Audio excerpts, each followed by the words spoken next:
ನಮಸ್ಕಾರ ವೀಕ್ಷಕರೇ, ಬಿಗ್ ಡಿಬೇಟ್ಗೆ ತಮಗೆಲ್ಲ ಪ್ರೀತಿಯ ಸ್ವಾಗತ. ನಾನು ಅರವಿಂದ್. ನಿಮಗೆಲ್ಲ ಗೊತ್ತಿದೆ, ಪ್ರತಿದಿನ ಸೋಮವಾರದಿಂದ ಶುಕ್ರವಾರದ ತನಕ ರಾತ್ರಿ 8 ರಿಂದ 9 ಗಂಟೆ ನಮ್ಮ ಬಿಗ್ ಡಿಬೇಟ್ ಬರ್ತಕ್ಕಂಥ ಕಾರ್ಯಕ್ರಮ.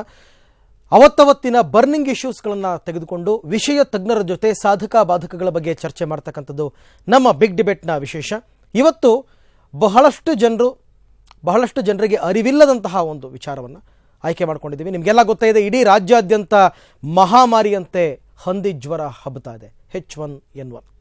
ಆದರೆ ಬಹಳಷ್ಟು ಜನರಿಗೆ ಮುನ್ನೆಚ್ಚರಿಕಾ ಕ್ರಮಗಳೂ ಗೊತ್ತಿಲ್ಲ, ಜಾಗೃತಿಯನ್ನು ಕೂಡ ಮೂಡಿಸ್ತಾ ಇಲ್ಲ. ಜಾಗೃತಿ ಅಂದರೆ ಸರ್ಕಾರವೇ ಬಂದು ಜಾಗೃತಿ ಮೂಡಿಸಬೇಕು ಅಂತ ಅಲ್ಲ, ಆ ಕೆಲಸವನ್ನು ಸರ್ಕಾರ ಮಾಡ್ತಾ ಇದೆ.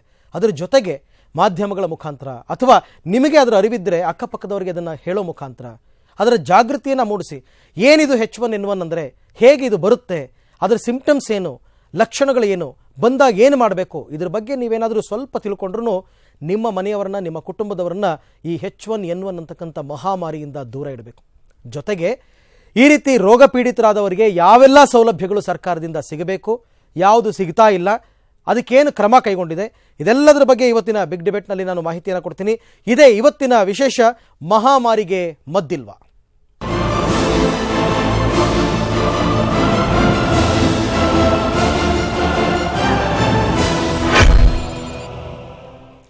ಸೊ ಇವತ್ತಿನ ವಿಚಾರಕ್ಕೆ ಸಂಬಂಧಪಟ್ಟಂತೆ ವೀಕ್ಷಕರೇ, ಕೆಲವು ಅಂಶಗಳನ್ನು ಆಧಾರವಾಗಿಟ್ಕೊಂಡು ನಾವು ಚರ್ಚೆಯನ್ನು ಮಾಡ್ತೀವಿ. ಬನ್ನಿ ನೋಡೋಣ ಏನೆಲ್ಲ ಅಂಶಗಳು ನಮ್ಮ ಹತ್ರ ಇದೆ ಅಂತಕ್ಕಂಥದ್ದು. ಸೊ ಮಹಾಮಾರಿಗೆ ಮದ್ದಿಲ್ವಾ, ಇದರಲ್ಲಿ ರಾಜ್ಯದಲ್ಲಿ ವ್ಯಾಪಕವಾಗಿ ಹರಡ್ತಾ ಇದೆ H1N1 ಅಂತಕ್ಕಂಥ ಮಹಾಮಾರಿ. H1N1ಗೆ ಇಲ್ಲಿ ತನಕ 18 ಮಂದಿ ಬಲಿಯಾಗಿದ್ದಾರೆ, 17 ಅಂತ ಇದೆ ನಮ್ಮ ಲೇಟೆಸ್ಟ್ ಇನ್ಫಾರ್ಮೇಷನ್. ಇವತ್ತು ಕೂಡ ಒಂದು ಸಾವಾಗಿರ್ತಕ್ಕಂಥದ್ದು. H1N1ಗೆ ಇಲ್ಲಿಯ ತನಕ ಒಟ್ಟು 18 ಮಂದಿ ಬಲಿಯಾಗಿದ್ದಾರೆ. ಪ್ರಮುಖವಾಗಿ ಚಿತ್ರದುರ್ಗ, ಬೀದರ್, ಗುಲ್ಬರ್ಗ, ರಾಯಚೂರು, ಮೈಸೂರು, ಬೆಂಗಳೂರು ಗ್ರಾಮಾಂತರ, ಇಲ್ಲಿ ಹೆಚ್ಚಾಗಿ ಕಂಡು ಬರ್ತಾ ಇರತಕ್ಕಂಥ ರೋಗ. ಇಲ್ಲಿ ತನಕ 1057 ಸ್ಯಾಂಪಲ್ ಟೆಸ್ಟ್ಗಳನ್ನು ಮಾಡಲಾಗಿದೆ.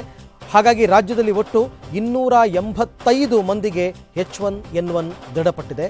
ಇದು ಕೂಡ ಲೇಟೆಸ್ಟ್ ಇನ್ಫಾರ್ಮೇಷನ್. 285 ಮಂದಿಗೆ ದೃಢಪಟ್ಟಿರತಕ್ಕಂಥದ್ದು. ಇನ್ನು ಸರ್ಕಾರದ ವತಿಯಿಂದ ಸ್ಪೆಷಲ್ ವಾರ್ಡ್ ತೆರೆದದ್ದು ಬಿಟ್ಟರೆ ಬೇರೆ ಕ್ರಮವಿಲ್ಲ, ಹಾಗೆಯೇ ಮುನ್ನೆಚ್ಚರಿಕೆಯೂ ಇಲ್ಲ, ಜಾಗೃತಿ ಕಾರ್ಯವೂ ಇಲ್ಲ ಅಂತಕ್ಕಂಥದ್ದು. ಸರ್ಕಾರದ ಪಾತ್ರ ಏನು ಇಂಥ ಸಂದರ್ಭದಲ್ಲಿ? ರಾಜ್ಯದಲ್ಲಿ ಮಹಾಮಾರಿಯೊಂದು ವ್ಯಾಪಿಸ್ತಾ ಇರತಕ್ಕಂಥ ಸಂದರ್ಭದಲ್ಲಿ ರಾಜ್ಯದ ಆರೋಗ್ಯ ಇಲಾಖೆಯ, ಪ್ರಮುಖವಾಗಿ ಈ ಆರೋಗ್ಯ ಇಲಾಖೆಯ ಕಾರ್ಯ ಏನಾಗಬೇಕು? ಸೊ ಇಲ್ಲಿ ತನಕ ನಮಗೆ ಬಂದಿರತಕ್ಕಂಥ ಮಾಹಿತಿ ಪ್ರಕಾರ ಎಲ್ಲ ಕಡೆ ಜಿಲ್ಲಾ ಕೇಂದ್ರಗಳಲ್ಲಿ, ತಾಲೂಕು ಕೇಂದ್ರಗಳಲ್ಲಿ ಸ್ಪೆಷಲ್ ವಾರ್ಡ್ ತೆರೆದು ಬಿಟ್ಟರೆ ಉಳಿದ ಕ್ರಮ ಇಲ್ಲ. ಮುನ್ನೆಚ್ಚರಿಕೆಯನ್ನು ತೆಗೆದುಕೊಳ್ಳುವ ನಿಟ್ಟಿನಲ್ಲಿ ಜಾಗೃತಿ ಕಾರ್ಯವೂ ಕೂಡ ನಡೆದಿಲ್ಲ ಅಂತಕ್ಕಂಥದ್ದು.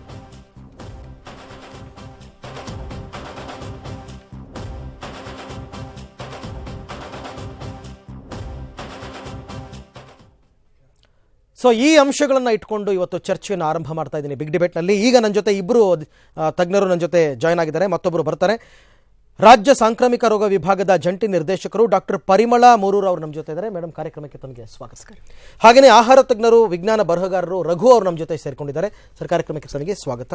ಮೇಡಮ್, ನಿಮ್ಮಿಂದನೇ ಆರಂಭ ಮಾಡ್ತೀನಿ ನಾನು. ಪ್ರಮುಖವಾಗಿ ನಾನು ಕೊಟ್ಟಂತಹ ಕೊನೆಯ 2 ಅಂಶಗಳು, ಸ್ಪೆಷಲ್ ವಾರ್ಡ್ ತೆರೆದದ್ದು ಬಿಟ್ಟರೆ ಉಳಿದ ಕ್ರಮವಿಲ್ಲ ಅಂತಕ್ಕಂಥದ್ದು, ಮುನ್ನೆಚ್ಚರಿಕಾ ಕ್ರಮವನ್ನು ತೆಗೆದುಕೊಂಡಿಲ್ಲ, ಜಾಗೃತಿ ಕಾರ್ಯ ಸರ್ಕಾರದ ವತಿಯಿಂದ ನಡೀತಾ ಇಲ್ಲ ಅಂತಕ್ಕಂಥದ್ದು. ತಾವೇನು ಹೇಳ್ತೀರಾ? ಜಾಗೃತಿ ಕಾರ್ಯ ಖಂಡಿತ ನಡೀತಾ ಇದೆ ಅಂತ ನಾನು ಹೇಳ್ತೇನೆ. ಮಾಧ್ಯಮಗಳ ಮುಖಾಂತರ ಕೂಡ ತಾವೇ ಹೇಳಿದಂಗೆನೆ, ಟಿವಿ ಇರ್ಬೋದು, ನ್ಯೂಸ್ ಪೇಪರ್ ಇರ್ಬೋದು, ಆಮೇಲೆ ನಮ್ಮ ಕಾರ್ಯಕರ್ತರೇನಿದ್ದಾರೆ ಅಪ್ ಟು ಆಶಾ ಕಾರ್ಯಕರ್ತರವರೆಗೂ ಅವರುಗಳು ಅವರ ಮನೆ ಭೇಟಿ ಮಾಡುವಾಗ ಕೂಡ ಇದರ ಬಗ್ಗೆ ಮಾಹಿತಿ ನೀಡ್ತಾ ಇದ್ದಾರೆ. ಜನರಿಗೆ ಪಾಂಪ್ಲೆಟ್ಸ್ ಹಂಚ್ತಿದ್ದಾರೆ. ಶಾಲಾ ಆರೋಗ್ಯ ಕಾರ್ಯಕ್ರಮದಡಿ ಕೂಡ ಶಾಲೆಗಳಿಗೆ ಭೇಟಿ ಕೊಟ್ಟು ನಮ್ಮ ಶಾಲಾ ಆರೋಗ್ಯ ತಂಡಗಳು ಈ ಶಾಲೆಗಳಲ್ಲಿ ಇದರ ಬಗ್ಗೆ ಮಾಹಿತಿ ನೀಡ್ತಿದ್ದಾರೆ. ಮತ್ತೆ ಬರೀ ಶಾಲೆಗಳಷ್ಟೇ ಅಲ್ಲ, ಮತ್ತೆ ಕಾಲೇಜ್ಗಳಲ್ಲಿ ಕೂಡ ಇದರ ಬಗ್ಗೆ ಮಾಹಿತಿ ನೀಡ್ತಾ ಇದ್ದಾರೆ. ಜನರಿಗೆ ಇದರ ಬಗ್ಗೆ ತಿಳುವಳಿಕೆ ಬೇಕು ಅನ್ನೋದಕ್ಕೋಸ್ಕರ ಅಂತ ಹೇಳಿ. ಆಮೇಲೆ ನಮ್ಮ ಮಾನ್ಯ ಮುಖ್ಯಮಂತ್ರಿಗಳು ಹಾಗೂ ಆರೋಗ್ಯ ಮಂತ್ರಿಗಳು ಕೂಡ ಇದ್ರ ಬಗ್ಗೆ ಜನರಿಗೆ ಅಡ್ರೆಸ್ ಮಾಡಿ ಮಾಹಿತಿ ಕೊಟ್ಟಿದ್ದಾರೆ. H1N1 ಅಂದ್ರೆ ಭಯ ಬೇಡ, ಪ್ಯಾನಿಕ್ ಆಗಬೇಡಿ, ಯಾವ ರೀತಿ ನಮ್ಮನ್ನು ನಾವು ಕಾಪಾಡ್ಕೋಬಹುದು, ಯಾವ ರೀತಿ ನಾವು ಬೇರೆಯವರಿಗೆ ಹರಡದೇರಂತೆ ನೋಡ್ಕೊಳ್ಬಹುದು, ಇದರ ಬಗ್ಗೆ ನಾವು ಹೆಚ್ಚು ಪ್ರಾಮುಖ್ಯತೆ ಕೊಟ್ರೆ H1N1 ಬಂದ್ ಕೂಡಲೇ ಸತ್ತು ಹೋಗ್ತಾರೆ ಅನ್ನುವಂತ ಒಂದು ಭೀತಿ ಏನಿದೆ ಅದು ಖಂಡಿತ ದೂರ ಆಗ್ತದೆ. ಮತ್ತೆ H1N1 ಹರಡದೇ ಇರೋ ಹಂಗೆ ಕೂಡ ನಾವು ನೀವು ಹೇಳಿದ್ರಿ ಪ್ಯಾನಿಕ್ ಆಗಬೇಡಿ ಅಂತ ಅಂದ್ಬಿಟ್ಟು.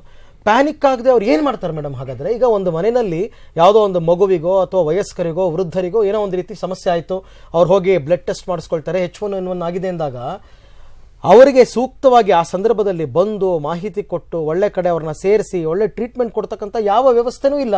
ಅವ್ರು ಪ್ಯಾನಿಕ್ ಆಗದೆ ಏನ್ ಮಾಡ್ತಾರೆ ಹಾಗಾದ್ರೆ? ಒಂದು H1N1 ಅನ್ನುವಂಥದ್ದು ಬೇರೆ ಫ್ಲೂ ಏನಿದೆ ಅದೇ ರೀತಿಯಾದ ಒಂದು ಫ್ಲೂ ಅನ್ನೋದು ಜನರಿಗೆ ಫಸ್ಟ್ ಮಾಹಿತಿ ಬರಬೇಕು. ನನಗೆ ಸಣ್ಣ ನೆಗಡಿ, ಕೆಮ್ಮು, ಜ್ವರ, ಗಂಟ್ಲು ನೋವು ಈ ರೀತಿಯಲ್ಲಿ ಇದ್ದಾಗ 2 ದಿನದಲ್ಲಿ ನನಗೆ ಈ ಒಂದು ಸಿಂಪ್ಟಮ್ಸ್ ಏನಿದೆ ಇದರಿಂದ ನನಗೆ ಕ್ಯೂರ್ ಆಗ್ಲಿಲ್ಲ, ಮೆಡಿಸಿನ್ ತಗೊಂಡು ಈಗ ಸಣ್ಣ ಜ್ವರಕ್ಕೋಸ್ಕರ ಕೊಡುವಂತ ಪ್ಯಾರಾಸಿಟಮಾಲ್ ಇರ್ಬೋದು, ಅಥವಾ ನೆಗಡಿಗೆ ಕೊಡುವಂತ ಒಂದು ಆಂಟಿ ಹಿಸ್ಟಮಿನಿಕ್ ಡ್ರಗ್ ಇರ್ಬೋದು, ಇದನ್ನ ತಗೊಂಡಾಗ್ಲೂ ಕೂಡ ಅಂದ್ರೆ ನಾನಾಗೆ ಸ್ವವೈದ್ಯ ಯಾವತ್ತೂ ಮಾಡ್ಕೊಳ್ಬಾರ್ದು. ವೈದ್ಯರಲ್ಲಿ ಹೋಗಿ ಪರೀಕ್ಷೆ ಮಾಡ್ಕೊಳ್ಬೇಕನ್ನೋದೊಂದಿರ್ಬೇಕು. 2 ದಿವಸದಲ್ಲಿ ನನಗೆ ಇದು ಕಡಿಮೆ ಆಗ್ಲಿಲ್ಲ ಅಂದವಾಗ ನಾನು ಅದನ್ನು ಫಿಸಿಷಿಯನ್ ಅಲ್ಲಿ ಹೋಗಿ ಪರೀಕ್ಷೆ ಮಾಡಿಸ್ಕೊಳ್ಬೇಕು ಅಂತ ತಿಳ್ಕೊಬೇಕು. ಆಮೇಲೆ ಒಂದು ಫಸ್ಟ್ ನನಗೆ ಬಂದಿದೆ ಅಂತ ತಿಳ್ಕೊಂಡಾಗ್ಲೇನೆ ನನ್ನಿಂದ ಬೇರೆಯವರಿಗೆ ಹರಡಬಾರದು ಇದು ತೊಂದರೆ, ಇದು ಕೂಡ ಫ್ಲೂ ಆದ್ರಿಂದ ನಾನು ನನ್ನನ್ನೇ ಐಸೋಲೇಟ್ ಮಾಡ್ಕೋಬೇಕು, ನಾನು ಮನೆಯಲ್ಲೇ ಉಳಿಬೇಕು, ಬೇರೆಯವ್ರಿಗೆ ಹರಡಬಾರ್ದು ಅನ್ನೋ ರೀತಿಯಲ್ಲಿ ಆಗ್ಬೇಕು. ಆಮೇಲೆ ನಾನು ಕಾಪಾಡ್ಕೋಬೇಕನ್ನೋದಾರೆ ನಾನು ಸೀನಿದಾಗ, ಕೆಮ್ಮಿದಾಗ ಕರ್ಚೀಫ್ನ ಅಡ್ಡ ಇಟ್ಕೊಳ್ಬೇಕು, ಕೈ ತೊಳಿಬೇಕು, ಹ್ಯಾಂಡ್ ಶೇಕ್ ಮಾಡೋದು ಬೇಡ. ಮತ್ತೆ ಯಾರಿಗೆ ಈ ರೀತಿಯಾದ ತೊಂದರೆ ಇದೆ ಅವರು ಹೆಚ್ಚಿನ ಒಂದು ಹೈಡ್ರೇಷನ್ ಅಂದ್ರೆ ನೀರಿನ ಅಂಶ ಇರುವಂತ ಪದಾರ್ಥಗಳನ್ನ ಸ್ವೀಕರಿಸುವಂಥದ್ದು, ಆಮೇಲೆ ನ್ಯೂಟ್ರಿಷನ್ ಮೇಂಟೈನ್ ಮಾಡುವಂಥದ್ದು, ಇದನ್ನ ಮಾಡಬೇಕು. ಯಾವಾಗ 48 ಗಂಟೆ ಕಾಲದಲ್ಲಿ ಇದು ಒಂದು ಕ್ಯೂರ್ ಸಿಗ್ಲಿಲ್ಲ ಅಥವಾ ಫೀವರ್ ಒಂದು ಹೆಚ್ಚಿನ ಮಟ್ಟಕ್ಕೆ ಹೋಗ್ತಾ ಇದೆ, ಅಥವಾ ಸಕ್ಕರೆ ಕಾಯಿಲೆ ಇರ್ಬೋದು, ಅಥವಾ ಹೈಪರ್ ಟೆನ್ಷನ್ ಇರ್ಬೋದು, ಅಥವಾ ಕಿಡ್ನಿ ತೊಂದರೆ ಇರ್ಬೋದು, ಅಥವಾ ಗರ್ಭಿಣಿ ಸ್ತ್ರೀ ಇರ್ಬೋದು, ತೀರಾ ಅತಿ ಚಿಕ್ಕ ವಯಸ್ಸಿನ ಮಗು ಇರ್ಬೋದು, ಅಥವಾ ಅತಿ ವೃದ್ಧರಾಗಿ ಅಂದ್ರೆ ವಯಸ್ಸು 65 ವರ್ಷದ ಮೇಲ್ಪಟ್ಟವ್ರು ಇರ್ಬೋದು, ಈ ಎಲ್ಲ ಒಂದು ರಿಸ್ಕ್ ಫ್ಯಾಕ್ಟರ್ಸ್ ಅಂತೇನು ಹೇಳ್ತೀವಿ, ಇವ್ರು ಖಂಡಿತ ಮತ್ತೆ ವೈದ್ಯರಲ್ಲಿ ಪರೀಕ್ಷೆ ಮಾಡಿಸ್ಕೊಳ್ಳೇಬೇಕಾದಂಥದ್ದು.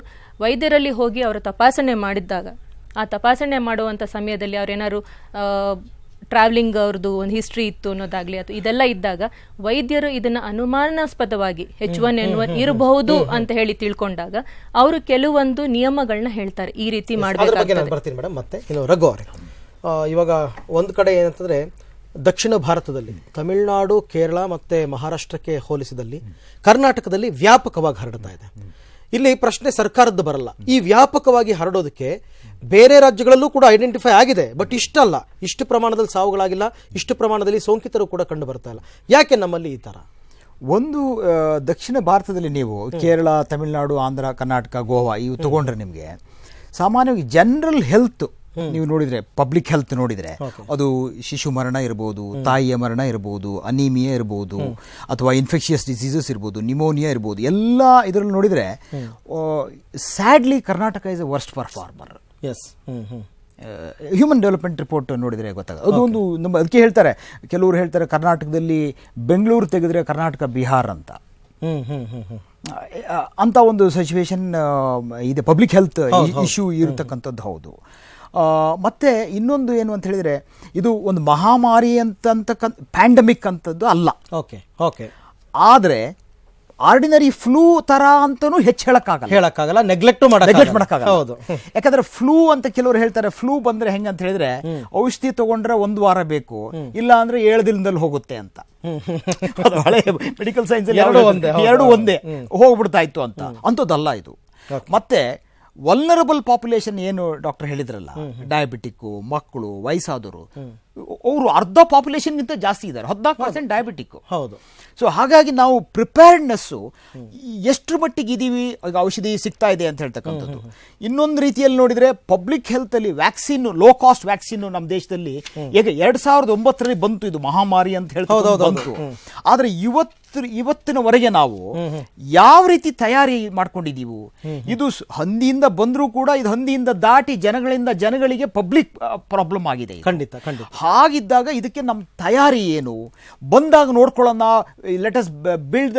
ಇಲ್ಲ, ನಮ್ಮ ಜನಗಳ ಮನಸ್ಥಿತಿ ಹೇಗೆ ಗೊತ್ತಾ, ನಮ್ಮ ರೋಡಲ್ಲಿ ನಮ್ಮ ಕ್ರಾಸ್ ನಲ್ಲಿ ಒಬ್ಬರಿಗಾಗಿದೆ ಅಂದ್ರೆ ನಮ್ಮ ಮನೆಗೆ ಬಂದಿಲ್ವಲ್ಲ ಬಿಡಿ ಅಂತ. ಹೌದು ಹೌದು ಹೌದು. ಅಲ್ಲ, ಸಾವಿದ್ದಂಗೆ ಎಲ್ರೂ ಬರ್ತದೆ, ನನಗೆ ಬರಲ್ಲ ಅಂತ ಅನ್ಕೊಂಡಿರ್ತೀವಿ ನಾವು. ಹೌದು.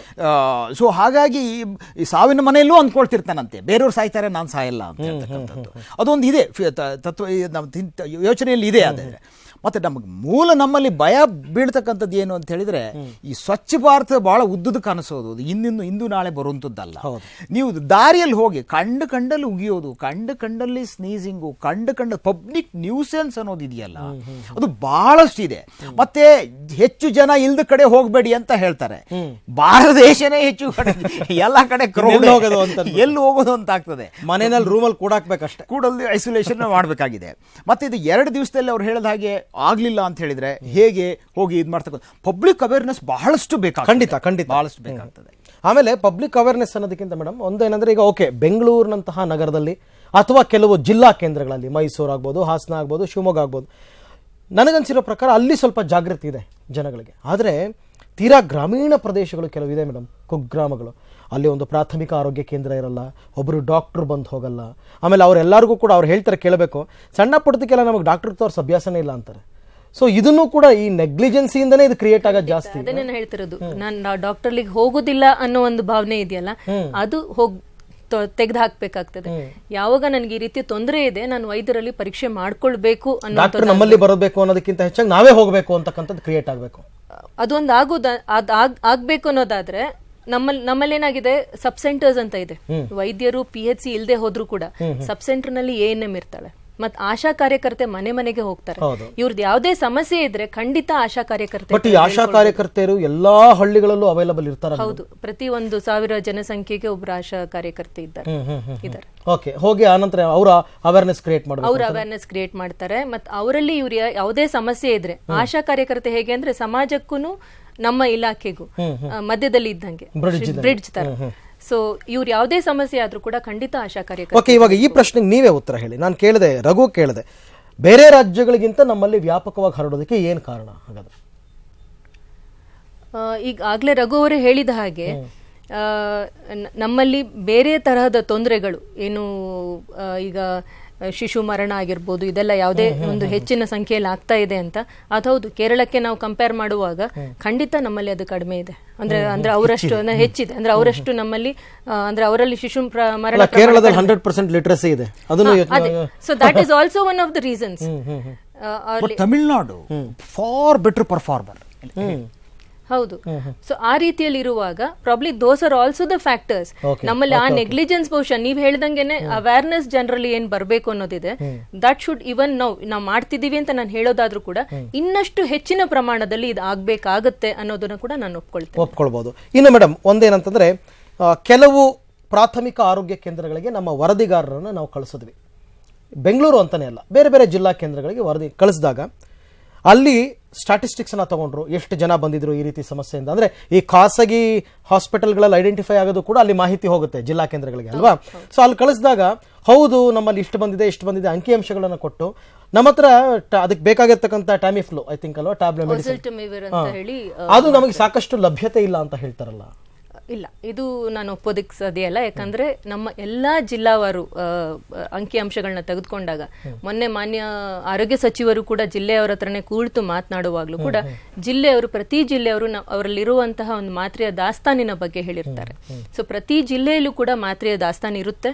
ಮತ್ತೆ ಅವರು ತಾಲೂಕಾ ಮಟ್ಟದಲ್ಲಿ ಅದನ್ನ ಕೊಟ್ಟಿರ್ತಾರೆ, ಜಿಲ್ಲಾ ಮಟ್ಟದಲ್ಲಿ ಜಿಲ್ಲಾ ಆಸ್ಪತ್ರೆಯಲ್ಲಿ ಕೂಡ ಇಟ್ಕೊಂಡಿದ್ದಾರೆ. ಮತ್ತೆ ಬಫರ್ ಅಂತ ಹೇಳಿ DHO ಆಫೀಸ್ ನಲ್ಲಿ ಕೂಡ ಅದನ್ನ ತೆಗೆದು, ಇದು ಮೆಡಿಕಲ್ ಸ್ಟೋರ್ಗಳಲ್ಲೂ ಪ್ರೈವೇಟ್ ಆಗಿ ಸಿಗುತ್ತೆ. ಹೌದು, ಪ್ರೈವೇಟ್ ಮೆಡಿಕಲ್ ಸ್ಟೋರ್ಸ್ ನಲ್ಲಿ ಕೂಡ ಇವತ್ತಿನ ಮಾಹಿತಿಯ ಪ್ರಕಾರ one of the medical stores Vijayanagar ನಲ್ಲಿ ಕೂಡ ಈಗ 7,000 ಇಷ್ಟೆಲ್ಲ ಆಗಿದೆ. ಆದ್ರೂ ಮೇಡಮ್ ಸಾವಿನ ಸಂಖ್ಯೆನ ತಡೆಗಟ್ಟಕ್ಕಾಗ್ತಾ ಇಲ್ಲ. 18 ಮಂದಿ. ಈಗ ನನ್ಗೆ ಅನ್ಸಿದ್ದೇನ್ ಗೊತ್ತಾ, ಸರ್ಕಾರ ಹೇಳ್ತಾ ಇದೆ ನಾವು ತೆಗೆದುಕೊಂಡಿರ್ತಕ್ಕಂಥ ಕ್ರಮಗಳು, ಅವೇರ್ನೆಸ್ ನೀವೇ ಹೇಳಿದ್ರಿ, ನಾವು ಮೀಡಿಯಾ ಮುಖಾಂತರ ಮಾಡ್ತಾ ಇದೀವಿ, ಜನಗಳಿಗೆ ಮಾಡ್ತಾ ಇದೀವಿ, ಆಶಾ ಕಾರ್ಯಕರ್ತ, ಇಷ್ಟೆಲ್ಲ ಆದ್ರೂ ಕೂಡ ಸಾವಿನ ಸಂಖ್ಯೆ ಜಾಸ್ತಿ ಆಗೋದಕ್ಕೆ ಏನ್ ಕಾರಣ ಹಾಗಾದ್ರೆ? ಈಗ ನೀವು ಕಂಡಂಗೆ 18 ಏನು ಸಾವು ಆಗಿದೆ H1N1 ಇಂದ 285 ಪಾಸಿಟಿವ್ ಕೇಸಸ್ ನಲ್ಲಿ 18 ಡೆತ್ ಆಗಿದೆ. ಈ 18 ಡೆತ್ ನಾವು ಸ್ಟ್ಯಾಟಿಸ್ಟಿಕ್ಸ್ ತಗೊಂಡಾಗ ಅವರಿಗೆ ಬೇರೆ ಏನಾದ್ರು ಆಡೆಡ್ ಡಿಸೀಸ್ ಇದೆಯಾ ಅಂತ ನೋಡುವಾಗ ಸುಮಾರು ಜನಕ್ಕೆ ಅದರಲ್ಲಿ ಡಯಾಬಿಟಿಸ್, ಅನ್ಕಂಟ್ರೋಲ್ ಡಯಾಬಿಟಿಸ್ ಇದ್ದವರಿದ್ದಾರೆ, ಹಾರ್ಟ್ ಪ್ರಾಬ್ಲಮ್ ಇದ್ದವರಿದ್ದಾರೆ, ಮತ್ತೆ ಹೆಪಟೈಟಿಸ್ B, ಜಾಂಡಿಸ್ ಹೇಳ್ತೀವಲ್ಲ, ಬ್ಲಡ್ ನಲ್ಲಿ ಜಾಂಡಿಸ್ ಅಂತ ಏನ್ ಹೇಳ್ತಾರೆ ಅದಿದೆ, ಮತ್ತೆ ಸೈಕ್ಯಾಟ್ರಿಕ್ ಟ್ರೀಟ್ಮೆಂಟ್ ತಗೊಳ್ತಿದ್ದಂಥವ್ರು ಇದ್ದಾರೆ, ಆಮೇಲೆ ಕಿಡ್ನಿ ಡಿಸೀಸ್ ಇದ್ದಂಥವ್ರು ಇದ್ದಾರೆ. ಸೊ ಇದನ್ನ ತಗೊಂಡ ಬಟ್ ಸರ್ಕಾರ ಯಾವಾಗ್ಲೂ ಈ ತರ ಎಸ್ಕೇಪಿಸಮ್ ಇದೊಂದು ವರ್ಡ್ ಹೇಳುತ್ತಲ್ಲ ಮೇಡಮ್, ಯಾವಾಗ್ಲೂ ಅದೊಂದೇ ಅಲ್ಲ ಕಾರಣ, ಅವ್ರಿಗೆ ಬೇರೆನೋ ಇತ್ತು, ಹಾಗಾದ್ರೆ ಅವ್ರಿಗೆ ಬದುಕೋ ಅರ್ಹತೆ ಇಲ್ವಾ? ಅಲ್ಲ, ನಾನು ಅದನ್ನ ಹೇಳ್ತಾ ಇಲ್ಲ. ಈಗ ನೀವು H1N1 ಬಂದ ಕೂಡಲೇ ಎಲ್ಲರೂ ಸಾಯ್ಬೇಕಾಗಿತ್ತು ಅಂದ್ರೆ ಹಾಗಾದ್ರೆ ಈ 285 ಜನ ಏನ್ ನಾವು ಕಂಡಿಡಿದಿದ್ವಿ ಅವ್ರಿಗೆ ಈ ಪ್ರಾಬ್ಲಮ್ ಆಗ್ಬೋದಿತ್ತಲ್ವಾ? That has not happen. ಅಂದ್ರೆ ಇವಾಗ ಜನ ಪ್ಯಾನಿಕ್ ಆಗ್ತಾರೆ. ಓ ನನಗೆ ಡಯಾಬಿಟಿಸ್ ಇದೆ, ನನಗೆ H1 ಬಂದ್ಬಿಟ್ರೆ ನಾನು ಸತ್ತೋಗ್ಬಿಡ್ತೀನಿ, ಓ ನನಗೆ ಕಿಡ್ನಿ ಪ್ರಾಬ್ಲಮ್ ಇದೆ, ನನಗೆ H1N1 ಬಂದ್ರೆ ಸತ್ತೋಗ್ಬಿಡ್ತೀನಿ, ಈ ತರ ಪ್ಯಾನಿಕ್ ಆಗ್ತಾರೆ ಜನಗಳು. ನನಗೆ ಡಯಾಬಿಟಿಸ್ ಇದೆ ಅಥವಾ ನನಗೆ ಹೈಪರ್ ಟೆನ್ಷನ್ ಇದೆ ಅನ್ನುವಾಗ ಈಗಾಗಲೇ ಅವರು ಸರ್ ಹೇಳಿದಾಗೆ ನಾನು ಓವರ್ ಕ್ರೌಡೆಡ್ ಪ್ಲೇಸ್ ನಲ್ಲಿ ನಾನು ಹೋಗಬಾರ್ದು, ನನ್ನನ್ನು ನಾನು ಒಂದಷ್ಟು ಪ್ರೊಟೆಕ್ಟ್ ಮಾಡ್ಕೊಳ್ಳೋಣ, ನನ್ನನ್ನು ಸ್ವಚ್ಛತೆಯಿಂದ ಕಾಪಾಡ್ಕೊಂಡು ನಾನು ವೈಯಕ್ತಿಕ ಸ್ವಚ್ಛತೆ ನಾನು ಕಾಪಾಡ್ಕೊಳ್ಬೇಕು. ಆಮೇಲೆ ನನಗೆ ಈ ರೀತಿಯಾದ ಸಿಂಪ್ಟಮ್ಸ್ ಕಂಡು ಕೂಡ್ಲೇನೆ ನಾನು ವೈದ್ಯರಲ್ಲಿ ಪರೀಕ್ಷೆ ಮಾಡಿಸ್ಕೊಳ್ಬೇಕು. ಯಾಕಂದ್ರೆ ನನಗೆ ಡಯಾಬಿಟಿಸ್ ಆಮೇಲೆ ಒಂದು ಜನಗಳಿಗೆ ಹೇಳಬೇಕು, ಈಗ ಒಂದು ಇನ್ ಕೇಸ್ H1N1 ಅವ್ರಿಗೆ ಬಂತು ಅಂದ್ರೂ ಕೂಡ ಇವತ್ತು ಅವ್ರಿಗೆ ಅಟ್ಯಾಕ್ ಆಗಿದೆ ಅಂದ್ರೂ ಕೂಡ ಒಂದೇ ದಿನಕ್ಕೆ ಎಂಥ ವ್ಯಕ್ತಿನೂ ಸತ್ತು ಹೋಗ್ಬಿಡಲ್ಲ, ಟೈಮ್ ಸಿಗುತ್ತೆ ಅದಕ್ಕೆ. ಬಟ್ ಆ ಟೈಮಲ್ಲಿ ಅವ್ರು ಎಚ್ಚೆತ್ಕೋಬೇಕು. ಒಂದೇನಂದ್ರೆ ಇದು ಫ್ಲೂ ಅಂತ ಏನ್ ಹೇಳ್ತಿದ್ದೆ ನಾನು ಆಗ್ಲೇ ನಿಮ್ಗೆ ಹೇಳ್ತಿದ್ದೆ, ಮಾತಲ್ಲಿಗೆ ಅರ್ಧಕ್ಕೆ ನಿಲ್ತು. 2 ದಿವಸದ ಸಿಂಪ್ಟಮ್ಸ್ ಕಡಿಮೆ ಆಗ್ಲಿಲ್ಲ ಅಂದ್ರೆ ನಾನು ವೈದ್ಯರಲ್ಲಿ ಪರೀಕ್ಷೆ ಮಾಡ್ಲಿಕ್ಕೆ ಹೋಗ್ತೇನೆ. ವೈದ್ಯರಲ್ಲಿ ಹೋದಾಗ ಅದು H1N1 ಅಂತ ಕನ್ಫರ್ಮ್ ಆಗಿರೋದಿಲ್ಲ, ಅದಿನ್ನೂ ಸಸ್ಪಿಷನ್ ಅಲ್ಲೇ ಇರುತ್ತೆ. Suspected A case of H1N1 ಅವಾಗ್ಲೂ ಕೂಡ ನಾವು ಯಾವುದೇ ಟೆಸ್ಟ್ ಗಳು ಅವ್ರಿಗೆ ಮಾಡಿ ಕನ್ಫರ್ಮೇಶನ್ ಮಾಡೋದು ಬೇಕಿಲ್ಲ. ಇಟ್ ಇಸ್ ಇದನ್ನ A-B-C ಅಂತ 3 ಕ್ಯಾಟಗರಿ ಮಾಡ್ತೇವೆ ನಾವು. So A category mild flu, ನಾ ಹೇಳಿದ್ನಲ್ಲ ಅದು 2 ದಿವಸದಲ್ಲಿ ಅದು ವಾಸಿ ಆಗ್ಲಿಲ್ಲ ಅನ್ನೋವಾಗ ಅವರು B ಕ್ಯಾಟಗರಿಗೆ ಹೋಗ್ತಾರೆ. ಅಂದ್ರೆ ಹೈ ಫೀವರ್ ಇರ್ಬೋದು ಅಥವಾ ಈ ರಿಸ್ಕ್ ಫ್ಯಾಕ್ಟರ್ಸ್ ಹೇಳಿದ್ನಲ್ಲ, ಡಯಾಬಿಟಿಸ್, ಹೈಪರ್ ಟೆನ್ಷನ್, ಇವರೆಲ್ಲ B ಕ್ಯಾಟಗರಿಗೆ ಬರ್ತಾರೆ. ಇಲ್ಲಿ ನಾನು ಅವರಿಗೆ ಸಸ್ಪೆಕ್ಟ್ ಮಾಡಿದ ಕೂಡಲೇ ಟ್ರೀಟ್ಮೆಂಟ್ ಏನು ಒಸಲ್ಟಮಿವಿರ್ ಹಾಕಿದಾಗ 1 ದಿವಸದ ಟ್ರೀಟ್ಮೆಂಟ್ ನಲ್ಲೇ ಅವರಿಗೆ ಇದು ಸಿಂಪ್ಟಮ್ ಫ್ರೀ ಆಗ್ಲಿಕ್ಕೆ ಶುರು ಆಗುತ್ತೆ. ಅವ್ರು ಹೇಳಿದಂತ 5 ದಿವಸದ ಟ್ರೀಟ್ಮೆಂಟ್ ಕೂಡ ಅವ್ರು ತಗೊಳ್ಬೇಕಾಗತ್ತೆ. 1 ದಿವಸದ ಕಡಿಮೆ ಆಯ್ತಂತ ಬಿಡ್ಲಿಕ್ಕೆ ಬರೋದಿಲ್ಲ. ಆಮೇಲೆ ಡಯಾಬಿಟಿಸ್ ಮತ್ತೆ ಹೈಪರ್ ಟೆನ್ಷನ್ ನ ಕಂಟ್ರೋಲ್ ಇಟ್ಕೊಳ್ಳುವಂತದ್ದಾಗಬೇಕು. ಇನ್ನೊಂದು, ಯಾವಾಗ ಚೆಸ್ಟ್ ಕಂಜೆಷನ್ ಬರುತ್ತೆ, ಉಸಿರಾಟಕ್ಕೆ ತೊಂದರೆ ಆಗುತ್ತೆ, ಅಡ್ಮಿಷನ್ ಆಗ್ಬೇಕಾಗತ್ತೆ ಅನ್ನುವಂತ ಟೈಮ್ನಲ್ಲಿ ಅವ್ರು ಅಡ್ಮಿಟ್ ಆಗ್ತಾರಲ್ಲ, ಆವಾಗ ಮಾತ್ರ ನಾವು ಕ್ಯಾಟಗರಿ ಸಿಗೆ ಹಾಕೊಂಡು ಅಂತವರಿಗೆ ಮಾತ್ರ ಸ್ವಾಬ್ ಟೆಸ್ಟ್ ಮಾಡೋದು. It is not a blood test, throat swab test ಮಾಡ್ತಾರೆ. ಅಂದ್ರೆ ಒಂದು ತಿಳ್ಕೊಳ್ಳಿ ಎಲ್ಲರೂ, ಓಕೆ ನಿಮ್ಮ ಮನೆಗೆ ಬಂದಿಲ್ಲ ಅಂತ ಅನ್ಕೊಂಡ್ರು ಕೂಡ ಹಾಗೆ ಮಾಡಿ, ನಿಮ್ಮ ಮನೆಯನ್ನ ನೀವು H1N1 ಮುಕ್ತ ಮಾಡ್ಕೊಂಬಿಡಿ ಸಾಕು. ನೀವು ಇಡೀ ನಿಮ್ಮ ಗಲ್ಲಿ, ನಿಮ್ಮ ಏರಿಯಾ, ನಿಮ್ಮ ಊರು, ಅದ್ರ ಬಗ್ಗೆ ತಲೆ ಕೆಡಿಸ್ಕೋಬೇಡಿ. ನಿಮ್ಮ ಮನೆಯ, ನಿಮ್ಮ ಕುಟುಂಬದ ಸದಸ್ಯರಿಗೆ ಬರದಂತೆ ಏನು ಮುನ್ನೆಚ್ಚರಿಕೆ ತಗೊಳ್ಬೇಕು, ಪ್ರತಿಯೊಬ್ಬರು ಆ ರೀತಿ ತಗೊಂಡ್ರೆ ಖಂಡಿತವಾಗಿ ಯಾರಿಗೂ ಕೂಡ ಹರಡೋದಿಲ್ಲ ಅಂತ ಅಂದ್ಬಿಟ್ಟು ಇದ್ರ ಬಗ್ಗೆ ಮತ್ತಷ್ಟು ಮಾಹಿತಿ ಕೊಡ್ತೀನಿ. ಮತ್ತೊಬ್ಬರು ಗೆಸ್ಟ್ ಡಾಕ್ಟರ್ ಮುರಳೀಧರ್ ನಮ್ಮ ಜೊತೆ ಜಾಯ್ನ್ ಆಗ್ತಾರೆ. ಅದಕ್ಕೂ ಮೊದಲು ಒಂದು ಪುಟ್ಟ ಬ್ರೇಕ್.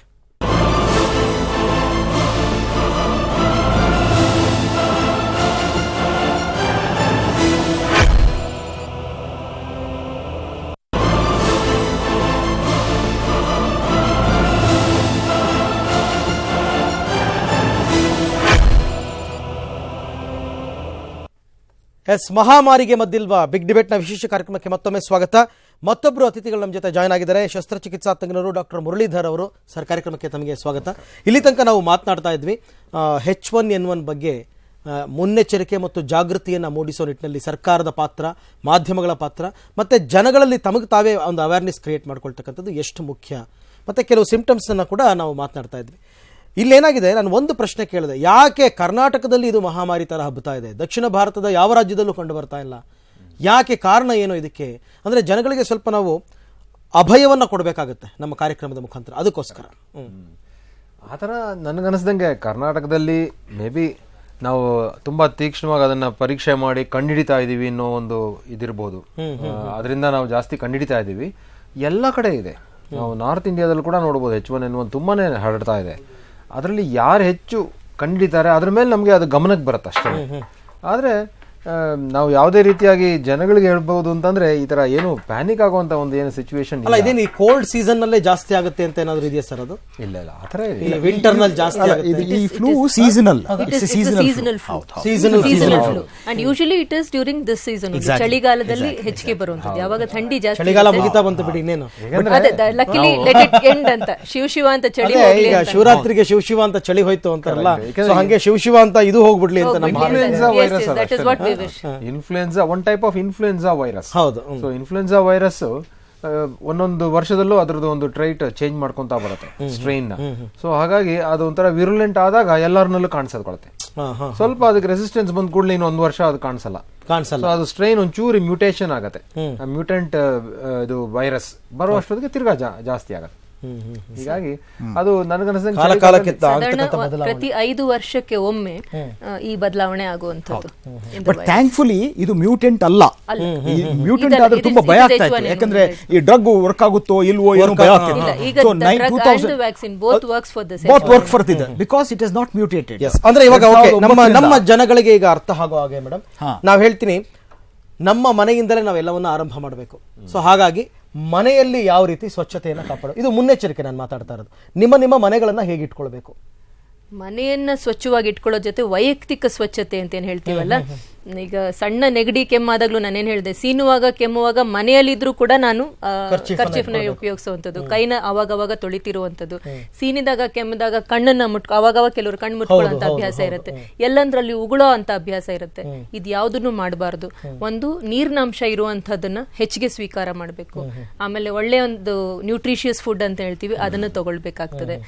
ಈ ರೀತಿಯಾದ ಒಂದು ನನ್ನನ್ನು ನಾನು ಕಾಪಾಡ್ಕೊಂಡ್ರೆ, ಮತ್ತೆ ಸಕ್ಕರೆ ಕಾಯಿಲೆ ಅಥವಾ ಹೈಪರ್ ಟೆನ್ಷನ್ ಇದ್ದಂತವ್ರು ಅದನ್ನ ನಿಯಮಿತವಾಗಿ, ಅಂದ್ರೆ ಅದನ್ನ ಕಂಟ್ರೋಲ್ ನಲ್ಲಿ ಇಟ್ಕೊಳ್ಳುವಂಥದ್ದು, ಪರೀಕ್ಷೆ ಮಾಡಿಸ್ಕೊಂಡು ಕಂಟ್ರೋಲ್ ಇಟ್ಕೊಳ್ಳುವಂಥದ್ದು ಮಾಡ್ಕೋಬೇಕು ಫಂಡಮೆಂಟಲಿ. ಇದು ಒಂದೇನಂದ್ರೆ ಇಲ್ಲಿ ಒಂದು ಒಂದು ಒಂದು ಇದು ಲೈಟ್ ಆಗಿ ತಗೊಳ್ಬಹುದು. ಆದ್ರೆ ಇನ್ನೊಂದು ರೀತಿಯಲ್ಲಿ ಏನ್ ಹೇಳ್ತಾರೆ, ಮಕ್ಕಳಿಗೆ 35% ಮಕ್ಕಳು ವರ್ಷದಲ್ಲಿ ಫ್ಲೂ ಬರುತ್ತೆ. ಹೌದು, ದೊಡ್ಡವರಿಗೆ 10-20% ಫ್ಲೂ ಬರುತ್ತೆ. So flu is a massive, ಏನೋ ಅದು ಇಟ್ಸ್ ಪಬ್ಲಿಕ್ ಅಫೇರ್, ಅದು ಬಹಳ ಟೂ ಮಚ್ ಅಫೇರ್ ಇದು. ಆವಾಗ ಆ ಪರ್ಸೆಂಟೇಜ್ ಅಲ್ಲಿ ಆಗ್ತಾ ಇರೋದನ್ನ ಇದು H1N1 ಅಥವಾ ಆರ್ಡಿನರಿ ಫ್ಲೂವಾ ಬಂದು ಹೋಗುತ್ತೋ ಇಲ್ವೋ, ಡಾಕ್ಟರ್ ಹೇಳಿದಾಗ 2 ದಿವಸದಲ್ಲಿ ಹೋಗಿ ಆ ಡ್ರಗ್ ತಗೊಳ್ಳದೇ ಇದ್ರೆ ತೊಂದರೆ ಆಗುತ್ತೆ. ಸೊ ನೆಗ್ಲೆಕ್ಟ್ ಮಾಡಬೇಡಿ. ಯಾವ ಫ್ಲೂ ತುಂಬಾ ಕೇಸಸ್ ನಲ್ಲಿ ಈ ನೆಗ್ಲಿಜೆನ್ಸ್ ಬರುತ್ತೆ ಹೋಗುತ್ತೆ, ಏನಾಗುತ್ತೆ, ಸೀತಾ ಕೆಮ್ಮಪ್ಪ, ಸೀದಾ ಅಂಗಡಿಗೆ ಹೋಗ್ತಾರೆ, ಒಂದು ಕ್ರೋಸಿನ್ ಅದು ಇದು ಯಾವ್ದೋ ಒಂದು ಟ್ಯಾಬ್ಲೆಟ್ ತಗೋತಾರೆ, ಬರ್ತಾರೆ. ಅದು ಏನೋ ಅದು ಅವ್ರು ಯಾವ ಟೈಮಿಗೆ ತಗೋಬೇಕು ಅಂತ ಗೊತ್ತಿರಲ್ಲ, ಬೆಳಿಗ್ಗೆ ಒಂದು ತಗೋತಾರೆ, ಸ್ವಲ್ಪ ಬೆಟರ್ ಅನಿಸ್ತಾ 2 ದಿನ ತಗೊಳಲ್ಲ. ಹೌದು, ಇದು ತಪ್ಪುಗಳು ನಮ್ಮ ಜನರಲ್ಲಿ ಆಗ್ತಾ ಇರ್ತಕ್ಕಂಥ.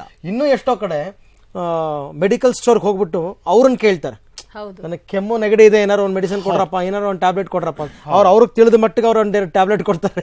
ಹೀಗೆಲ್ಲ ನಡೀತಾ ಇದೆ ನಮ್ಮಲ್ಲಿ. ಮತ್ತೆ ಅರವಿಂದ್, ಇದ್ರ ಜೊತೆಲಿ ಏನು ಅಂತ ಹೇಳಿದ್ರೆ, ಸಾಮಾನ್ಯ ಇನ್ಕ್ಲೂಡಿಂಗ್ HIV ಏಡ್ಸ್ ಕಾಯಿಲೆ ಕೂಡ, ಆ ಏಡ್ಸ್ ಅಂತ ಕಂಡಿಡಿದ ಜಾನ್ ಲೂಕ್ ಅಂತ ಅವನು ಕೂಡ ಹೇಳ್ತಾನೆ, ಈ ಕಾಯಿಲೆಗೆ ಮಿರಾಕ್ಯುಲಸ್ ಎಸ್ಕೇಪ್ ಇಲ್ಲ, ಏನೋ ಒಂದು ಅದ್ಭುತವಾದ, ಏನೋ ಈ ಜಗತ್ತಿನಲ್ಲಿ ಇಲ್ಲದೇ ಇರೋ ಪವಾಡ ಸದೃಶ್ಯವಾದದ್ದು ಇಲ್ಲ. ಕೈ ತೊಳೆಯೋದು, ನೀರು ಕಾಯಿಸಿ ಕುಡಿಯೋದು. ಇವಾಗ ಏನಂದ್ರೆ ಅಲ್ಲಿ ಡೋರ್ ತೆಗೆಯುವಾಗ, ಇನ್ನೆಲ್ಲೋ ಮುಟ್ಟುವಾಗ ಸೈಕಲ್ ಹ್ಯಾಂಡ್ಲ್ ಇಡ್ಬೋದು, ಕಾರಿನ ಸ್ಟೇರಿಂಗ್ ಇರ್ಬೋದು, ಎಲ್ಲೋ ಏನೋ ವೈಪ್ ಮಾಡಿ ಅಲ್ಲಿ ಮುಟ್ಟಿರ್ತಾರೆ. ಬಸ್ಸಲ್ಲಿ ಹೋಗುವಾಗ ಹ್ಯಾಂಡ್ಲ್ ಇರ್ಬೋದು, ಪಬ್ಲಿಕಲ್ಲಿ ಓಡಾಡುವಾಗ ಯಾವುದು ಅವು ಎಲ್ಲೇ ನಾವು ಕೈಯಲ್ಲಿ ಇಡ್ತೀವೋ ಅಲ್ಲೆಲ್ಲ ಜನರು ಏನು ಮಾಡ್ತಾರೆ, ಮೂಗು ಬಾಯಿ ಏನೋ ಇದು ಮಾಡಿಬಿಟ್ಟು ಅಲ್ಲಿ ಮುಟ್ಟಿರ್ತಾರೆ. ಹಾಗಾಗಿ ನಾವು ಕೈ ತೊಳ್ಕೊಳ್ತಕ್ಕಂಥದ್ದು ಎಷ್ಟರ ಮಟ್ಟಿಗೆ ಈಗ ಇಂಥ ಇದನ್ನ ಸಿಚುವೇಶನ್ ತುಂಬಾ ಒಳ್ಳೆಯದು. ಸಿಂಪಲ್ ಸೊಲ್ಯೂಷನ್, ನೀವು ಮ್ಯಾಜಿಕ್ ಸೊಲ್ಯೂಷನ್ ಇಲ್ಲ. ಇನ್ನು ಮುರಳೀಧರ್, ಆ ರೀತಿ ಏನಾದರೂ ಒಂದು, ಈಗ ಎಷ್ಟು ನಾವು ಗುಣಲಕ್ಷಣಗಳು ಹೇಳಿದ್ವಲ್ಲ, ಈ ರೀತಿ ಕೆಮ್ಮು ಆಗ್ತಕ್ಕಂಥದ್ದು, ನೆಗಡಿ ಆಗೋದು ಅಥವಾ ಜ್ವರ ಆಗೋದು, ಈ ರೀತಿ ಆದಂತಹ ಸಂದರ್ಭದಲ್ಲಿ ಚಾನ್ಸ್ ತಗೋಬೋದಾ ಜನಗಳು? ನಾನು ಹೇಳಿದೆ ಈಗ ತಾನೆ, ಅವರೇ ಅಂಗಡಿಗೆ ಹೋಗ್ಬಿಟ್ಟು ಪ್ಯಾರಾಸಿಟಮಲ್, ಮನೇಲಿ ಎಲ್ಲರ ಮನೇಲೂ ಪ್ಯಾರಾಸಿಟಮಲ್ ಇರುತ್ತೆ ಇವಾಗಂತೂ, ಒಂದು ಪ್ಯಾರಾಸಿಟಮಲ್ ತಗೊಂಡ್ಬಿಡ್ತಾರೆ ಅವ್ರಿಗೇನೆ. ಈ ಸೆಲ್ಫ್ ಮೆಡಿಕೇಶನ್ ಅನ್ನೋದು ಇದಕ್ಕೆ ಎಷ್ಟು ಹೊಡೆತ ಬೀಳುತ್ತೆ ಅಂತ? ತುಂಬಾನೇ ಹೊಡೆತ ಬೀಳುತ್ತೆ. ಯಾಕೆಂತಂದ್ರೆ ಈಗ ನಮ್ಮಲ್ಲಿ ನಾವು ವೈದ್ಯಕೀಯ ನಮ್ಮ ಒಂದು ಸೈನ್ಸ್ ಅಲ್ಲಿ ಹೇಳ್ತೀವಿ, ವೈರಸ್ ಇಂದ ಬರುತ್ತೆ, ಬ್ಯಾಕ್ಟೀರಿಯಾ ಇಂದ ಬರುತ್ತೆ, ಸುಮಾರು ಏನೇನೋ ಇರುತ್ತೆ, ಫಂಗಸ್ ಇದೆಲ್ಲ. ಸೊ ಬರೀ ಪ್ಯಾರಾಸಿಟಮಾಲ್ ಅದು ಸಿಂಪ್ಟಮ್ಯಾಟಿಕ್ ರಿಲೀಫ್ ಕೊಡುತ್ತೆ, ಜ್ವರನ ನಾವು ಕಡಿಮೆ ಮಾಡುತ್ತೆ, ಆದ್ರೆ ನಾವು ರೂಟ್ ಕಾಸ್ ನ ಟ್ರೀಟ್ ಮಾಡ್ತಾ ಇಲ್ಲ. ಈಗ ಅಕಸ್ಮಾತ್ if it is A bacterial fever ಅಂದಾಗ ನಾವು ಆಂಟಿಬಯೋಟಿಕ್ ಕೊಡ್ಬೇಕಾಗಿ ಬರುತ್ತೆ, ವೈರಲ್ ಫೀವರ್ ಅಂದಾಗ ಆಂಟಿ ವೈರಲ್ ಕೊಡ್ಬೇಕಾಗಿ ಬರುತ್ತೆ. ಅದನ್ನ ವೈದ್ಯರಲ್ಲಿ ತೋರಿಸಿದಾಗ ಅದು ಡೆಫಿನೆಟ್ ಆಗಿ ನಮ್ಗೆ ಯಾವುದೋ ಒಂದು ಸೂಚನೆ ನಮ್ಗೆ ಗೊತ್ತಿರುತ್ತೆ ಅನುಭವದಿಂದ, ಅದ್ರಲ್ಲಿ ನಾವು ಡಿಫ್ರೆನ್ಶಿಯೇಟ್ ಮಾಡ್ಕೋತೀವಿ. ನೆಸೆಸಿಟಿ ಬಂದ್ರೆ ನಾವು ಬ್ಲಡ್ ಟೆಸ್ಟ್ ಮಾಡ್ಕೋತೀವಿ. ಸೊ ಹೀಗಾಗಿ ನಮ್ಗೆ ಡಿಫ್ರೆನ್ಸಿಯೇಷನ್ ಮಾಡುವಂತ ಒಂದು ಕೆಪಾಸಿಟಿ ಇರುತ್ತೆ. ಸೊ ಅವ್ರವರೇ ಮದ್ದು ತಗೊಂಡಾಗ ಏನಾಗುತ್ತೆ, ಒಂದ್ ಸ್ವಲ್ಪ ಟ್ರಾನ್ಸಿಯೆಂಟ್ ಆಗಿ ಅವ್ರಿಗೆ ಕಮ್ಮಿ ಆಗುತ್ತೆ ಒಂದು ಫೀಲಿಂಗ್ ಅವ್ರಿಗೆ. ಈಗಂತೂ ಬಿಡಿ, ಎಲ್ಲಾ ಮೆಡಿಸಿನ್ ಹೆಸರುಗಳು ಗೊತ್ತಾಗ್ಬಿಟ್ಟಿದೆ ಜನಗಳಿಗೆ. ಮನೆಯಲ್ಲಿ ನನಗೆ ಜ್ವರ ಬಂದ್ರೆ ಇಂಥದ್ದು, ಕೆಮ್ಮು ಬಂದ್ರೆ ಇಂಥದ್ದು. ಆಮೇಲೆ ಈಗ ಚಿಕ್ಕ ಮಕ್ಕಳಿದ್ರಂತೂ ಏನ್ ಮಾಡ್ತಾರೆ, ಅವ್ರಿಗೆ ಗೊತ್ತಾಗಿರುತ್ತೆ ಜ್ವರ ನೆಗಡಿ ಕೆಮ್ಮು ಮಕ್ಕಳಿಗೆ ಬರೋಂಥದ್ದು, 3 ಸಿರಪ್ ಇಟ್ಕೊಂಡ್ಬಿಟ್ಟಿರ್ತಾರೆ. ಎಲ್ಲ ಹೇಳ್ಬಿಡ್ತಾರೆ ನೋಡಿ, ಜ್ವರಕ್ಕೆ ಇದು ತಗೊಂಡೆ, ಕಾಫ್ಗೆ ಕಾಫ್ ಸಿರಪ್ ತಗೊಂಡೆ, ಅಲರ್ಜಿ ಇತ್ತು ಆಂಟಿ ಅಲರ್ಜಿಕ್ ತಗೊಂಡೆ, ಮುಗೀತು ಎಲ್ಲ. ಅದು ಯಾವ ಟೈಮಲ್ಲಿ ತಗೊಂಡ್ರು, ಯಾವ ಡೋಸೇಜ್ ತಗೊಂಡ್ರು. ಸಾಮಾನ್ಯವಾಗಿ ಯಾವ್ದವ್ರ ಮನೆಗೆ ಹೋಗಿದೆ, ಅವ್ರ ಅಜ್ಜಿ ಒಂದು 10 ಔಷಧಿ ಹೇಳ್ತಾರೆ, ಇದಕ್ಕೆ ಇತ್ತಗೋ ಇತ್ತಗೋ. ಹಿಂದೆ ಅಜ್ಜಿ ಅಂತ ಹೇಳಿದ್ರೆ ಸೊಪ್ಪು ಹೇಳ್ತಾ ಇದ್ರು, ಯಾವ್ದೋ ಕಷಾಯ ಹೇಳ್ತಾ ಇದ್ರು, ಇವಾಗ ಬ್ರ್ಯಾಂಡ್ ಹೇಳ್ತಾರೆ. ಅದೊಂದು ಇದಾಗಿದೆ. ಬಟ್ ಇದ್ರ ಒಳಗಡೆ ಇನ್ನೂ ಒಂದು ಏನು ಅಂತ ಹೇಳಿದರೆ, ಈ ಮಿರಾಕ್ಯುಲಸ್ ನೀವು ಇದೇ ಹೇಳಿದ್ರಲ್ಲ, ಏನು ಸಾಮಾನ್ಯವಾಗಿ ಏನು ಹೇಳೋದು, ಕಾಯಿಲೆ ಏನು ಅಂತ ಹೇಳಿ ಔಷಧಿ ತಗೊಂಡು ಕಂಡುಹಿಡಿಬಾರ್ದಂತೆ. ಕಾಯಿಲೆ ಏನು ಅಂತ ಈಗ ಹೇಳ್ತಾರೆ, ಡಯಾಗ್ನೋಸಿಸ್ ಮಾಡಿ ಟ್ರೀಟ್ಮೆಂಟು. ನಮ್ಮಲ್ಲಿ ಏನಾಗಿದೆ, ಟ್ರೀಟ್ಮೆಂಟ್ ಕೊಟ್ಕೊಂಡು ಡಯಾಗ್ನೋಸಿಸ್ ಮಾಡೋದು.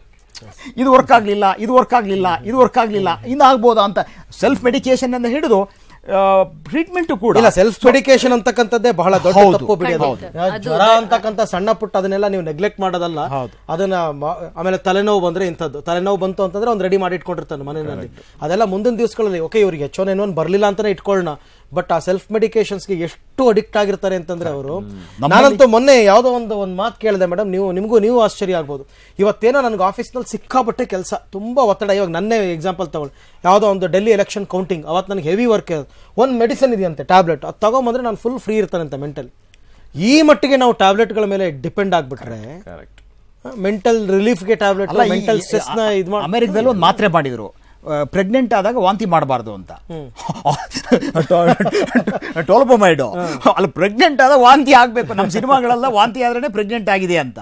ಯಾವ್ದು ಮಾಡಬೇಕು ಮೇಡಮ್? ಇನ್ನು ಪ್ರಮುಖವಾದಂತಹ ವಿಚಾರಕ್ಕೆ ಬರ್ತೀವಿ. ಈಗ ಸರ್ಕಾರಿ ಆಸ್ಪತ್ರೆಗಳಲ್ಲಿ ನೀವು ಹೇಳಿದಂಗೆ ಜಿಲ್ಲಾ ತಾಲೂಕು ಕೇಂದ್ರಗಳಲ್ಲಿ ಏನೇನು ಮೆಷರ್ಸ್ ತಗೋಬೇಕು ತಗೊಂಡಿದ್ದೀರಾ, ಓಕೆ.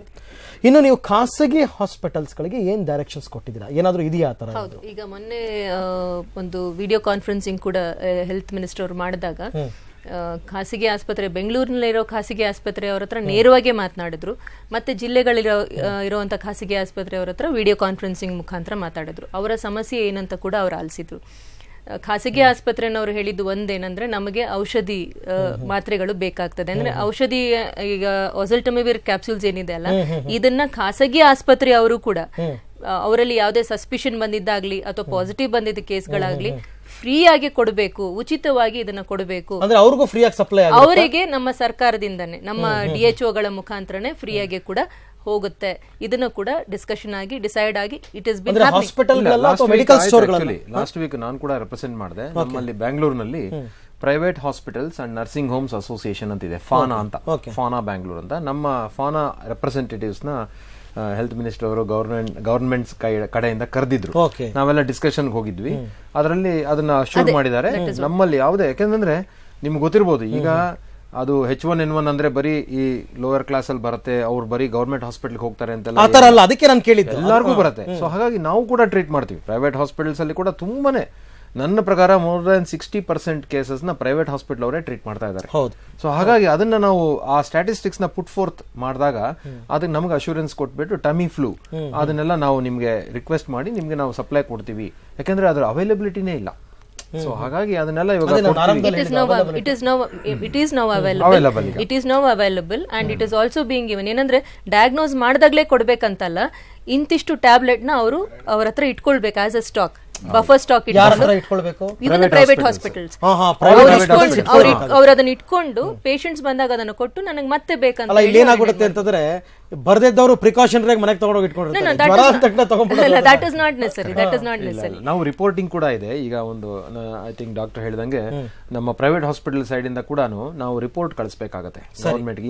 ಇಂತಿಷ್ಟು ಕೇಸಸ್ ನಾವು ಕಂಡಿಡಿದ್ವಿ, ನಾವು ಅದನ್ನ ಟ್ರೀಟ್ ಮಾಡಿದ್ವಿ. ಯಾಕಂದ್ರೆ ಸ್ಟ್ಯಾಟಿಸ್ಟಿಕ್ಸ್ ಕೂಡ ಬೇಕು. ನೆಕ್ಸ್ಟ್ ನಾವು ಡ್ರಗ್ಸ್ ನ ಪ್ರೊಕ್ಯೂರ್ ಮಾಡಕ್ಕೋ ಅಥವಾ ವ್ಯಾಕ್ಸಿನ್ಗೆ ಅದಕ್ಕೆಲ್ಲ ಬೇಕಾಗತ್ತೆ. ಸೊ ಹಾಗಾಗಿ ನಾವು ಅದನ್ನ ರಿಪೋರ್ಟು ಮಾಡಬೇಕು ಅಂತಾನು ಹೇಳಿದ್ರು. ಅಟ್ ದ ಸೇಮ್ ಟೈಮ್ ನಮಗೆ ಫ್ರೀ ಆಗಿ ಅವೈಲಬಲ್ ಆಗೋಂಗೆ ಮಾಡ್ತೀವಿ. ನೀವು ಕೂಡ ಅದನ್ನ ಯೂಸ್ ಮಾಡಿ. ಸೊ ದಟ್ ಒಂದು ಹೋಲ್ ಹಾರ್ಟೆಡ್ ಎಫರ್ಟ್ ಪ್ರೈವೇಟ್ ಕಡೆಯಿಂದ ಗವರ್ಮೆಂಟ್ ಕಡೆಯಿಂದ ಇಬ್ರು ಸೇರಿ ಇದನ್ನ. ಯಾಕೆ ನಾನು ಪ್ರೈವೇಟ್ ಹಾಸ್ಪಿಟಲ್ಸ್ ಇನ್ನೊಂದೇನು ಹೇಳಕ್ ಇಷ್ಟಪಡ್ತೀನಿ ಅಂದ್ರೆ, ಅದು ಕೇಸ್ ನ ಕನ್ಫರ್ಮೇಶನ್ ಆದಾಗ್ಲೇ ಕೊಡ್ಬೇಕನ್ನೋದಲ್ಲ. Suspected H1N1 cases to be given treatment so that they will not land up in a problem. So ಈ ಸಸ್ಪೆಕ್ಟೆಡ್ ಕೇಸ್ಗಳಿಗೆ ಕೂಡ ಟ್ಯಾಮಿ ಫ್ಲೂ ಕೊಡ್ಲಿಕ್ಕೆ ಪ್ರೈವೇಟ್ ಹಾಸ್ಪಿಟಲ್ ಅವರು they can definitely have a buffer stock with them and start giving these tablets to the patient. ಆಮೇಲೆ ಇನ್ನೊಂದು doctor, ಈ ತರ ಏನಾದರೂ ಪಾಸಿಟಿವ್ ಬಂತು ಅಂತಂದ್ರೆ, ನಾನು ಎಷ್ಟೋ ಕಡೆ ಕೇಳಿದೆ ಪ್ರೈವೇಟ್ ಹಾಸ್ಪಿಟಲ್ಗಳಲ್ಲಿ ಆ ತರ ಬಂತು ಪಾಸಿಟಿವ್ ಅಂದ ತಕ್ಷಣ ತಗೊಂಡೋಗಿ ICU ಹಾಕ್ಬಿಡ್ತಾರೆ. ಇಲ್ಲ, ಅದೇನಾಗತ್ತೆ ಅಂತಂದ್ರೆ ಅದು ಆ ಮಟ್ಟಿಗೆ ಟ್ರೀಟ್ಮೆಂಟ್ ಅವಶ್ಯಕತೆ ಇದೆಯಾ? ಅವಶ್ಯಕತೆ ಇಲ್ಲ. ಬಟ್ ಏನಾಗತ್ತೆ ಅಂದ್ರೆ, ಇವಾಗ ICU ಹಾಕಿದಾಗ ನಾವೇನ್ ಮಾಡ್ತೀವಿ, there is always an error of suspicion. ಅದನ್ನ ನಾವು ಬೇರೆ ತರಾನು ನೋಡಬಹುದು. ಇವಾಗ ಅಕಸ್ಮಾತ್ ನೀವು ICU ಹಾಕಿದ್ರಿ, ಅವನು ಒಳ್ಳೇದಾಯ್ತು, ಅದು always it is better. By chance ನಾವು ವಾರ್ಡ್ ಅಲ್ಲೇ ಇಟ್ಟು ಅಥವಾ ಅಡ್ಮಿಟೇ ಮಾಡ್ದಲೆ ಏನೋ ಒಂದು ಮಾತ್ರೆ ಕೊಟ್ಬಿಟ್ಟು ನಾವು ಡಿಸ್ಚಾರ್ಜ್ ಮಾಡ್ಬಿಟ್ವಿ, ಅವನಿಗದು ಜಾಸ್ತಿ ಆಗ್ಬಿಡ್ತು, ನಿಮೋನಿಯಾ ಆಯ್ತು, ಅವ್ನಿಗೆ ಈ went into respiratory failure, ventilator ಬೇಕಾಯ್ತು. ಆ ಟೈಮಲ್ಲಿ ವೆಂಟಿಲೇಟರ್ ಸಿಗೋದಿಲ್ಲ. ಯಾಕಂದ್ರೆ ವೆಂಟಿಲೇಟರ್ ನಾವು ಬೇರೆ ಬೇರೆ ಪೋಸ್ಟ್ ಆಪರೇಟಿವ್ ಕೇಸಸ್ಗೂ ಯೂಸ್ ಮಾಡ್ತೀವಿ, ಪಾಯ್ಸನಿಂಗ್ ಕೇಸಸ್ ಯೂಸ್ ಮಾಡ್ತೀವಿ. ಹೀಗಿರುವಾಗ ಇದೊಂದು H1N1 ಬಂತು ಅಂದ್ರೆ ವೆಂಟಿಲೇಟರ್ ಖಾಲಿ ಇರಲ್ಲ. ಎವ್ರಿ ಹಾಸ್ಪಿಟಲ್ ಒಂದೇನಂದ್ರೆ ಡಾಕ್ಟರ್ ಮುರಳೀಧರ್, ಆ ಹಂತ ತನಕ ಯೋಚನೆ ಮಾಡ್ಬೇಕಾ ಜನಗಳಿಗೆ ಅಂತ ನನ್ನ ಪ್ರಶ್ನೆ. ನೋಡಿ, ಒಂದು ಇದು ಮಾಡ್ಬೇಕು. ಯಾಕಂದ್ರೆ ನಮ್ಮಲ್ಲಿ ಮುರಳೀಧವ್ರು ಹೇಳ್ದಂಗೆ 80% ಟ್ರೀಟ್ಮೆಂಟ್ ಆಗ್ತಾ ಇರೋದು private clinic, 80% infrastructure government. This is a strange story ಇಂಡಿಯಾದ ಹೆಲ್ತ್ ಕೇರ್ ಸಿಸ್ಟಮ್. ಬಟ್ ಇದರಲ್ಲಿ ಪ್ರಾಬ್ಲಮ್ ಏನು ಅಂತ ಹೇಳಿದ್ರೆ, ಈಗ ನೋಡಿ, ವರ್ಲ್ಡ್ ಹೆಲ್ತ್ ಆರ್ಗನೈಸೇಷನ್ ಹೇಳುತ್ತೆ ಸಿಸೇರಿಯನ್ನು 10% ಮೇಲಿದ್ರೆ ಏನೋ ಸಸ್ಪಿಷನ್ನು ಅಂತ. ಪ್ರೈವೇಟ್ ಅಲ್ಲಿ 48% ಇದೆ. ಹೌದು ಹೌದು ಹೌದು. ಗೌರ್ಮೆಂಟ್ ಅಲ್ಲಿ less than 8%. This makes it very clear it is unwanted C-section. ಅಲ್ಲ, ಅದು ಬಿಡಿ, ಅದು ಯಾರು ಒಪ್ಪಲ್ಲ. ಪ್ರೈವೇಟ್ ಹಾಸ್ಪಿಟಲ್ ಅಡ್ವಾಂಟೇಜ್ ಎರಡನೇದು ನನಗೆ ಗೊತ್ತಿದ್ದ ಹಾಗೆ ಡೆಂಗಿ ಬಂದ್ರೆ ವಿಶ್ವ ಆರೋಗ್ಯ ಸಂಸ್ಥೆ ಲಿಸ್ಟ್ ಕೊಟ್ಟಿದೆ, ಏನ್ ಪ್ರೋಟೋಕಾಲ್ ಟ್ರೀಟ್ಮೆಂಟ್ ಅಂತ ಹೇಳ್ಬಿಟ್ಟು. ಮಾಡಲ್ಲ, ಯಾರು ಮಾಡಲ್ಲ. ಆಯ್ತಾ? ಸಿಂಪಲ್ ಮಾನಿಟರಿಂಗ್ ಇದು ಏನು ಮಾಡಿ ಕೊಟ್ಬಿಟ್ಟು ORS ಕೊಡ್ತಕ್ಕಂಥದ್ದು. ಆದ್ರೆ they have been taken for a big ride. ಇಲ್ಲ, ಅದು ಆ ವಿಚಾರದಲ್ಲಿ ಬಿಡಿ sir. But here for H1N1 cases which are to be tested ಅಂತ ಏನ್ ಹೇಳ್ತಿದ್ದೀನಿ, that is only the C category people who are in respiratory distress and who probably need ventilator care, who need an ICU admission. ಅಂತವರಿಗೆ ಮಾತ್ರವೇ ನಾವು H1N1 swap test ನ ಮಾಡ್ತಾ ಇರುವಂತದ್ದು. So ಅವಾಗ ನೀವ್ ಹೇಳುವಾಗ ಈ ಮಾಡಿದವರೆಲ್ಲರೂ ಕೂಡ ICU ಇರ್ಬೇಕಂದ್ರೆ it is those persons who are entering into the ICU and ಅವರಿಗೆ ಮಾತ್ರನೇ ಫಿಯರ್ ಇದ್ದಾಗ, ಭಯ ಇದ್ದಾಗ ಪಾಪ ಅವರಿಗೆ ಮಾತ್ರನೇ ಇದನ್ನ ಅಲ್ಲ, ನೀವು ಅಲ್ಲೇನೋ ICU ಹಾಕ್ಬಿಡ್ತಾರೆ, ಇಲ್ಲಿ ಹೊರಗಡೆ ಇರೋರ್ ಕತೆ ಹೇಳ್ಬೇಕಲ್ಲ. ಅವ್ರ ಗತಿ ಏನು, ಹೊರಗಡೆ ಇರೋರ್ ಗತಿ ಅಂತ ಅನ್ಬಿಟ್ಟು. ಯಾಕಂದ್ರೆ ಸಾಮಾನ್ಯವಾಗಿ ನೀವೇನೇ ಎಜುಕೇಟ್ ಮಾಡಿ ಜನಗಳಿಗೆ ಒಂದು ಸ್ಮಾಲ್ ಎಂಡೋಸ್ಕೋಪಿ ಮಾಡಿದ್ರು ಕೂಡ ನಿಮ್ಮನ್ನ ಒಂದು 8 hour ಅಬ್ಸರ್ವೇಷನ್ ICU ನಲ್ಲಿ ಇಡ್ತಾರೆ. ICU ಕರ್ಕೊಂಡು ಹೋಗ್ಬಿಟ್ರು ಅಂದ ತಕ್ಷಣ ನಮ್ಮಲ್ಲಿ ಏನೇನೆಲ್ಲ ಯೋಚನೆ ಮಾಡ್ಬಿಡ್ತಾರೆ. ಇಲ್ಲ, it is only a support that is given to the patient if the patient is under respiratory distress. And there are a lot of patients with H1N1 who are in the ICU who are also discharged back, who are back into the wards and discharged safely. ICU ಹೋದ ತಕ್ಷಣನೇ ventilator ಅಂತಲ್ಲ, ICU ನಲ್ಲಿ ನಮ್ಗೆ ಬೇರೆ ಒಂದು ವ್ಯವಸ್ಥೆ ಇರುತ್ತೆ. Hygiene ಇರುತ್ತೆ, ಕ್ಲೋಸ್ ಮಾನಿಟರಿಂಗ್ ಇರುತ್ತೆ, oxygen saturation, heart rate, BP ಅದನ್ನೆಲ್ಲ ಸ್ವಲ್ಪ ಕ್ಲೋಸ್ ಮಾನಿಟರಿಂಗ್ ಇರುತ್ತೆ. ಅದು ಯಾವತ್ತಿದ್ರೂ ಒಂದು ಪ್ರಿಕಾಷನರಿ ಆಗಿ ಒಳ್ಳೇದೇ. ಅದನ್ನ ನಾವು ಬೇಕಾದ್ರೆ ಪೇಷಂಟ್ಸ್ ರಿಲೇಟಿವ್ಸ್ ನ ಕೂಡಿಸ್ಕೊಂಡು ಸ್ವಲ್ಪ ಕೌನ್ಸಿಲಿಂಗ್ ಮಾಡಿ ಮಾತಾಡಿ. ಖಂಡಿತ ಆ ಅಂಶಗಳೆಲ್ಲ ಬಹಳ ಮುಖ್ಯವಾದದ್ದು ಅಷ್ಟೇ. ಅದ್ರ ಜೊತೆಗೆ ಇನ್ನೊಂದು ನೋಡಿ, ಕೆಲವುದು ಈ ಆಪರ್ಚುನಿಸ್ಟಿಕ್ಸ್ ಇದೆ, ಮಾರ್ಕೆಟೈಸ್ಡ್ ಆಪರ್ಚುನಿಸ್ಟಿಕ್ ಇವರು ಇದೆ ಇರೋದು. ಮೊನ್ನೆ ಇವರು ಆಪ್ ಅವರು ಗೆದ್ದಾದಾಗ ಒಬ್ಬ ಕೋಲಾ ಮಾಡ್ತಾ ಇದೆ, ಆಪ್ ಕೋಲಾ ಅಂತ ಹೇಳ್ಬಿಟ್ಟು. ಸೊ ಆಪರ್ಚುನಿಟಿ ಅದು. ಆಪರ್ಚುನಿಟಿಸ್ಟ್. ಆಮೇಲೆ ಇದು ಬಂತಲ್ಲ, ಏನದು ಅದನ್ನ ಇದನ್ನ ಕಟ್ಕೊಳ್ತಾರಲ್ಲ, ಮಾಸ್ಕ್. ಅದರದ್ದು ಎಂತ ಹಂಗಾಮ ನಡೀತು ಡೆಂಗಿ ಒಂದ್ ಟೈಮಲ್ಲಿ ಬಂದಾಗ ಅಂತ. 20 ರೂಪಾಯಿಗೆ ಮಾರಾಟ ಆಗ್ತಾ ಇದ್ದು 100 rupees ಕೊಟ್ಟರು medical store not available. It went up to 900,000 ಆಯ್ತು. ಲೇಯರ್ಸ್ ಬರುತ್ತೆ. ನಾನು ಹೇಳ್ತಾ ಇರೋದು ಯಾಕೆ ಜನಗಳಿಗೆ ನಾನು ಹೇಳ್ತಾ ಇದೀನಿ ಅಂದ್ರೆ, ಇಂಥ ಟೈಮಲ್ಲೇ ಎಲ್ಲರೂ ಅಡ್ವಾಂಟೇಜ್ ತಗೊಳ್ತಾರೆ. ಈಗ ನಾವ್ ಹೆಂಗ್ ಹೇಳ್ತೀವಿ ಸೀಸನ್ ಅಲ್ಲಿ ಅಂತ, ಅವ್ರಿಗೂ ಅದು ಸೀಸನ್. ಮಾಸ್ಕ್ ಅಗೇನ್, ನೀವು ಮಾಸ್ಕ್ ಅಂತ ರೇಸ್ ಮಾಡಿದಾಗ I just want to tell this, that which is available in the market. ಸುಮ್ನೆ ಒಂದು ಬಟ್ಟೆ ರೀತಿಯಲ್ಲಿ ಗ್ರೀನ್ ಕಲರ್ ನೀವು ನೋಡ್ತೀರಿ ಎಲ್ಲ ಕಟ್ಕೊಂಡ್ರು, it doesn't protect you at all against H1N1. ಏನಂದ್ರೆ ನೀವು ಒಂದ್ ಸ್ವಲ್ಪ ಹೊತ್ತು ಕಟ್ಟಿರ್ತೀರಿ, ಅದು ಒಳಗಡೆ ಅದು ಪೂರ್ತಿ ನಮ್ಗೇನ್ ಬ್ಲಾಕ್ ಆಗಲ್ಲ, ಗಾಳಿ ಓಡಾಡ್ತಲೇ ಇರುತ್ತೆ. ಮತ್ತೊಂದ್ ಸ್ವಲ್ಪ ಹೊತ್ತು ನಾನು ಮಾತಾಡಿದ್ಮೇಲೆ ಏನಾಗುತ್ತೆ, ಅದು ಅದ್ರದ್ದು ವೇಪರ್ಸ್ ಅಲ್ಲಿ ಕಲೆಕ್ಟ್ ಆಗಿ it gets wet, it fill, ಮತ್ತೆ ಇನ್ನಷ್ಟು ಅಟ್ರಾಕ್ಟ್, ಪೋರ್ಸ್ ಎಲ್ಲ ಓಪನ್ ಆಗಿ ಇನ್ನೊಂದಷ್ಟು ವೈರಸ್ ನ ಅಟ್ರಾಕ್ಟ್ ಆಗುತ್ತೆ. ಆ ತರದ್ದು it doesn't protect you much. N95 mask ಅಂತ ಇದೆ, it is a triple layer mask which is going to protect you. ಅದನ್ನ ಯಾರ್ಯಾರು ಹಾಸ್ಪಿಟಲ್ ಅಲ್ಲಿ ಆ ಪೇಷಂಟ್ ನ ಕೇರ್ ಕೊಡ್ತಾರೆ ಅಂತವ್ರ ಹತ್ರ ಕೊಡ್ತಿದೆ. But again it is very difficult for a person to wear for more than 6. It can be worn for 6 hours. 6 hours ಆಮೇಲೆ ಮತ್ತೆ ಬದಲಾವಣೆ ಮಾಡಬೇಕು, ಮತ್ತೆ ಬದಲಾವಣೆ ಮಾಡಬೇಕು. ಆ ಸೈಜ್ ಗಿನ ಕಮ್ಮಿ ಇರುವಂತದ್ದು ಮಾತ್ರ ಎಂಟರ್ ಆಗಲ್ಲ ಅಂತ. ಸೊ ಅದಕ್ಕೆ ಆ ಒಂದು ಅದು ಏನಾಗ್ತದೆ, it totally gets stuck into your skin, tight ಆಗಿ ಕುತ್ಕೊಳ್ಳುತ್ತೆ, it gets blocked. It is very difficult to also get adjusted to that mask. ಅದೇನು ಹೇಳಿದ್ರಿ ಮೇಡಮ್, ಅದ್ರ ನೇಮ್ N95 ಅಂತ. N95 ಮಾಸ್ಕ್ ಅಂತ.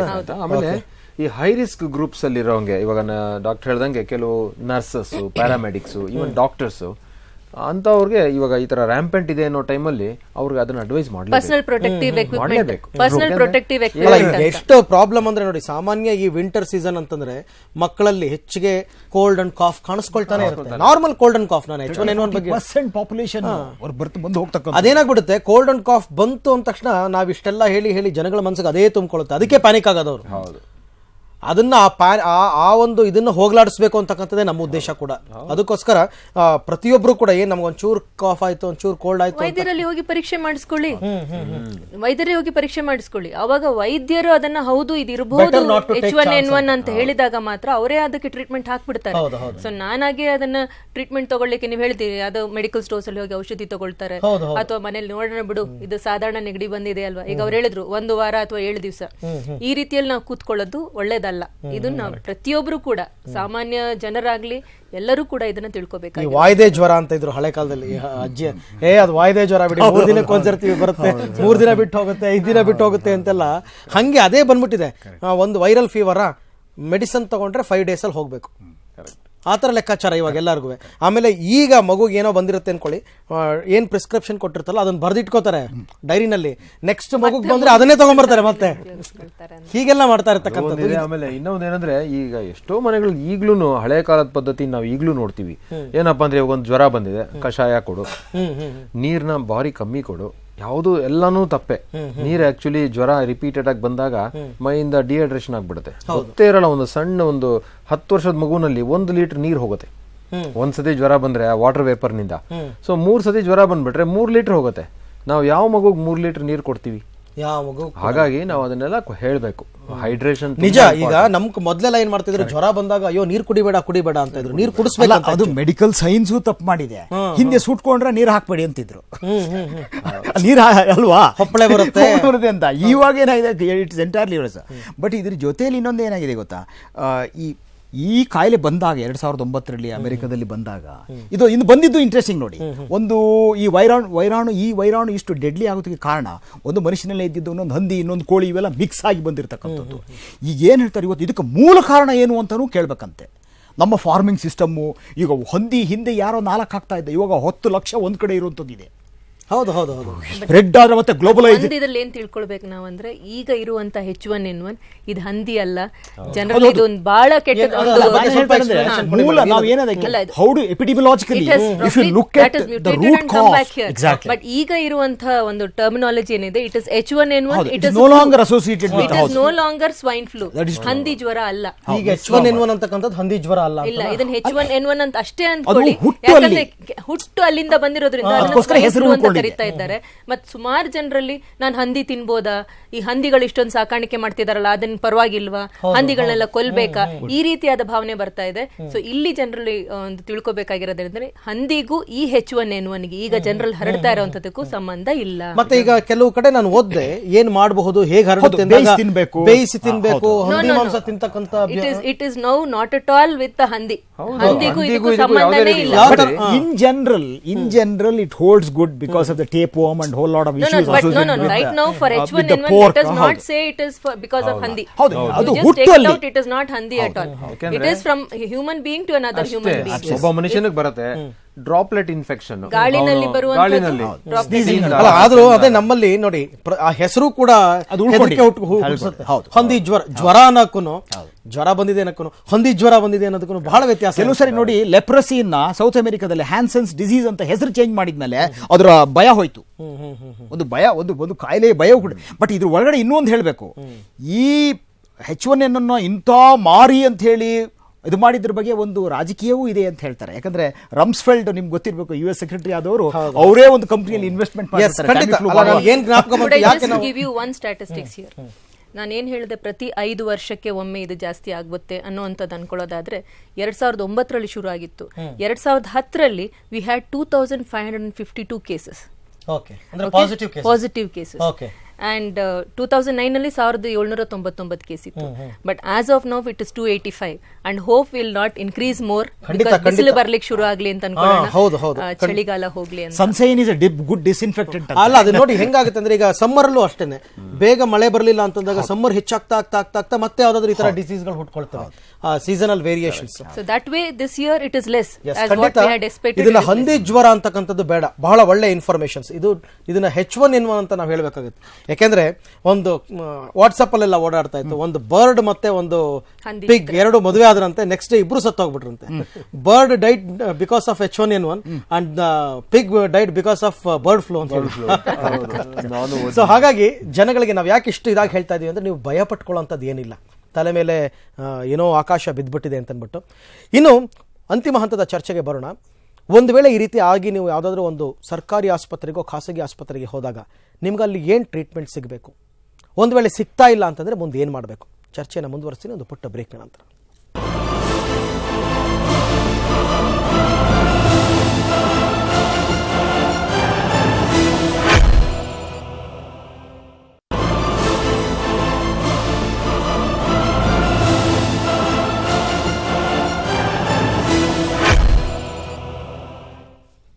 ಮತ್ತೊಮ್ಮೆ ಮಹಾಮಾರಿಗೆ ಮದ್ದಿಲ್ವಾ ವಿಶೇಷ ಕಾರ್ಯಕ್ರಮಕ್ಕೆ ಮತ್ತೊಮ್ಮೆ ಸ್ವಾಗತ. ನಾನು ಆಗಲೇ ಸಾಕಷ್ಟು ಚರ್ಚೆ ಮಾಡಿದ್ವಿ ಈ H1N1ಗೆ ಸಂಬಂಧಪಟ್ಟಂತೆ.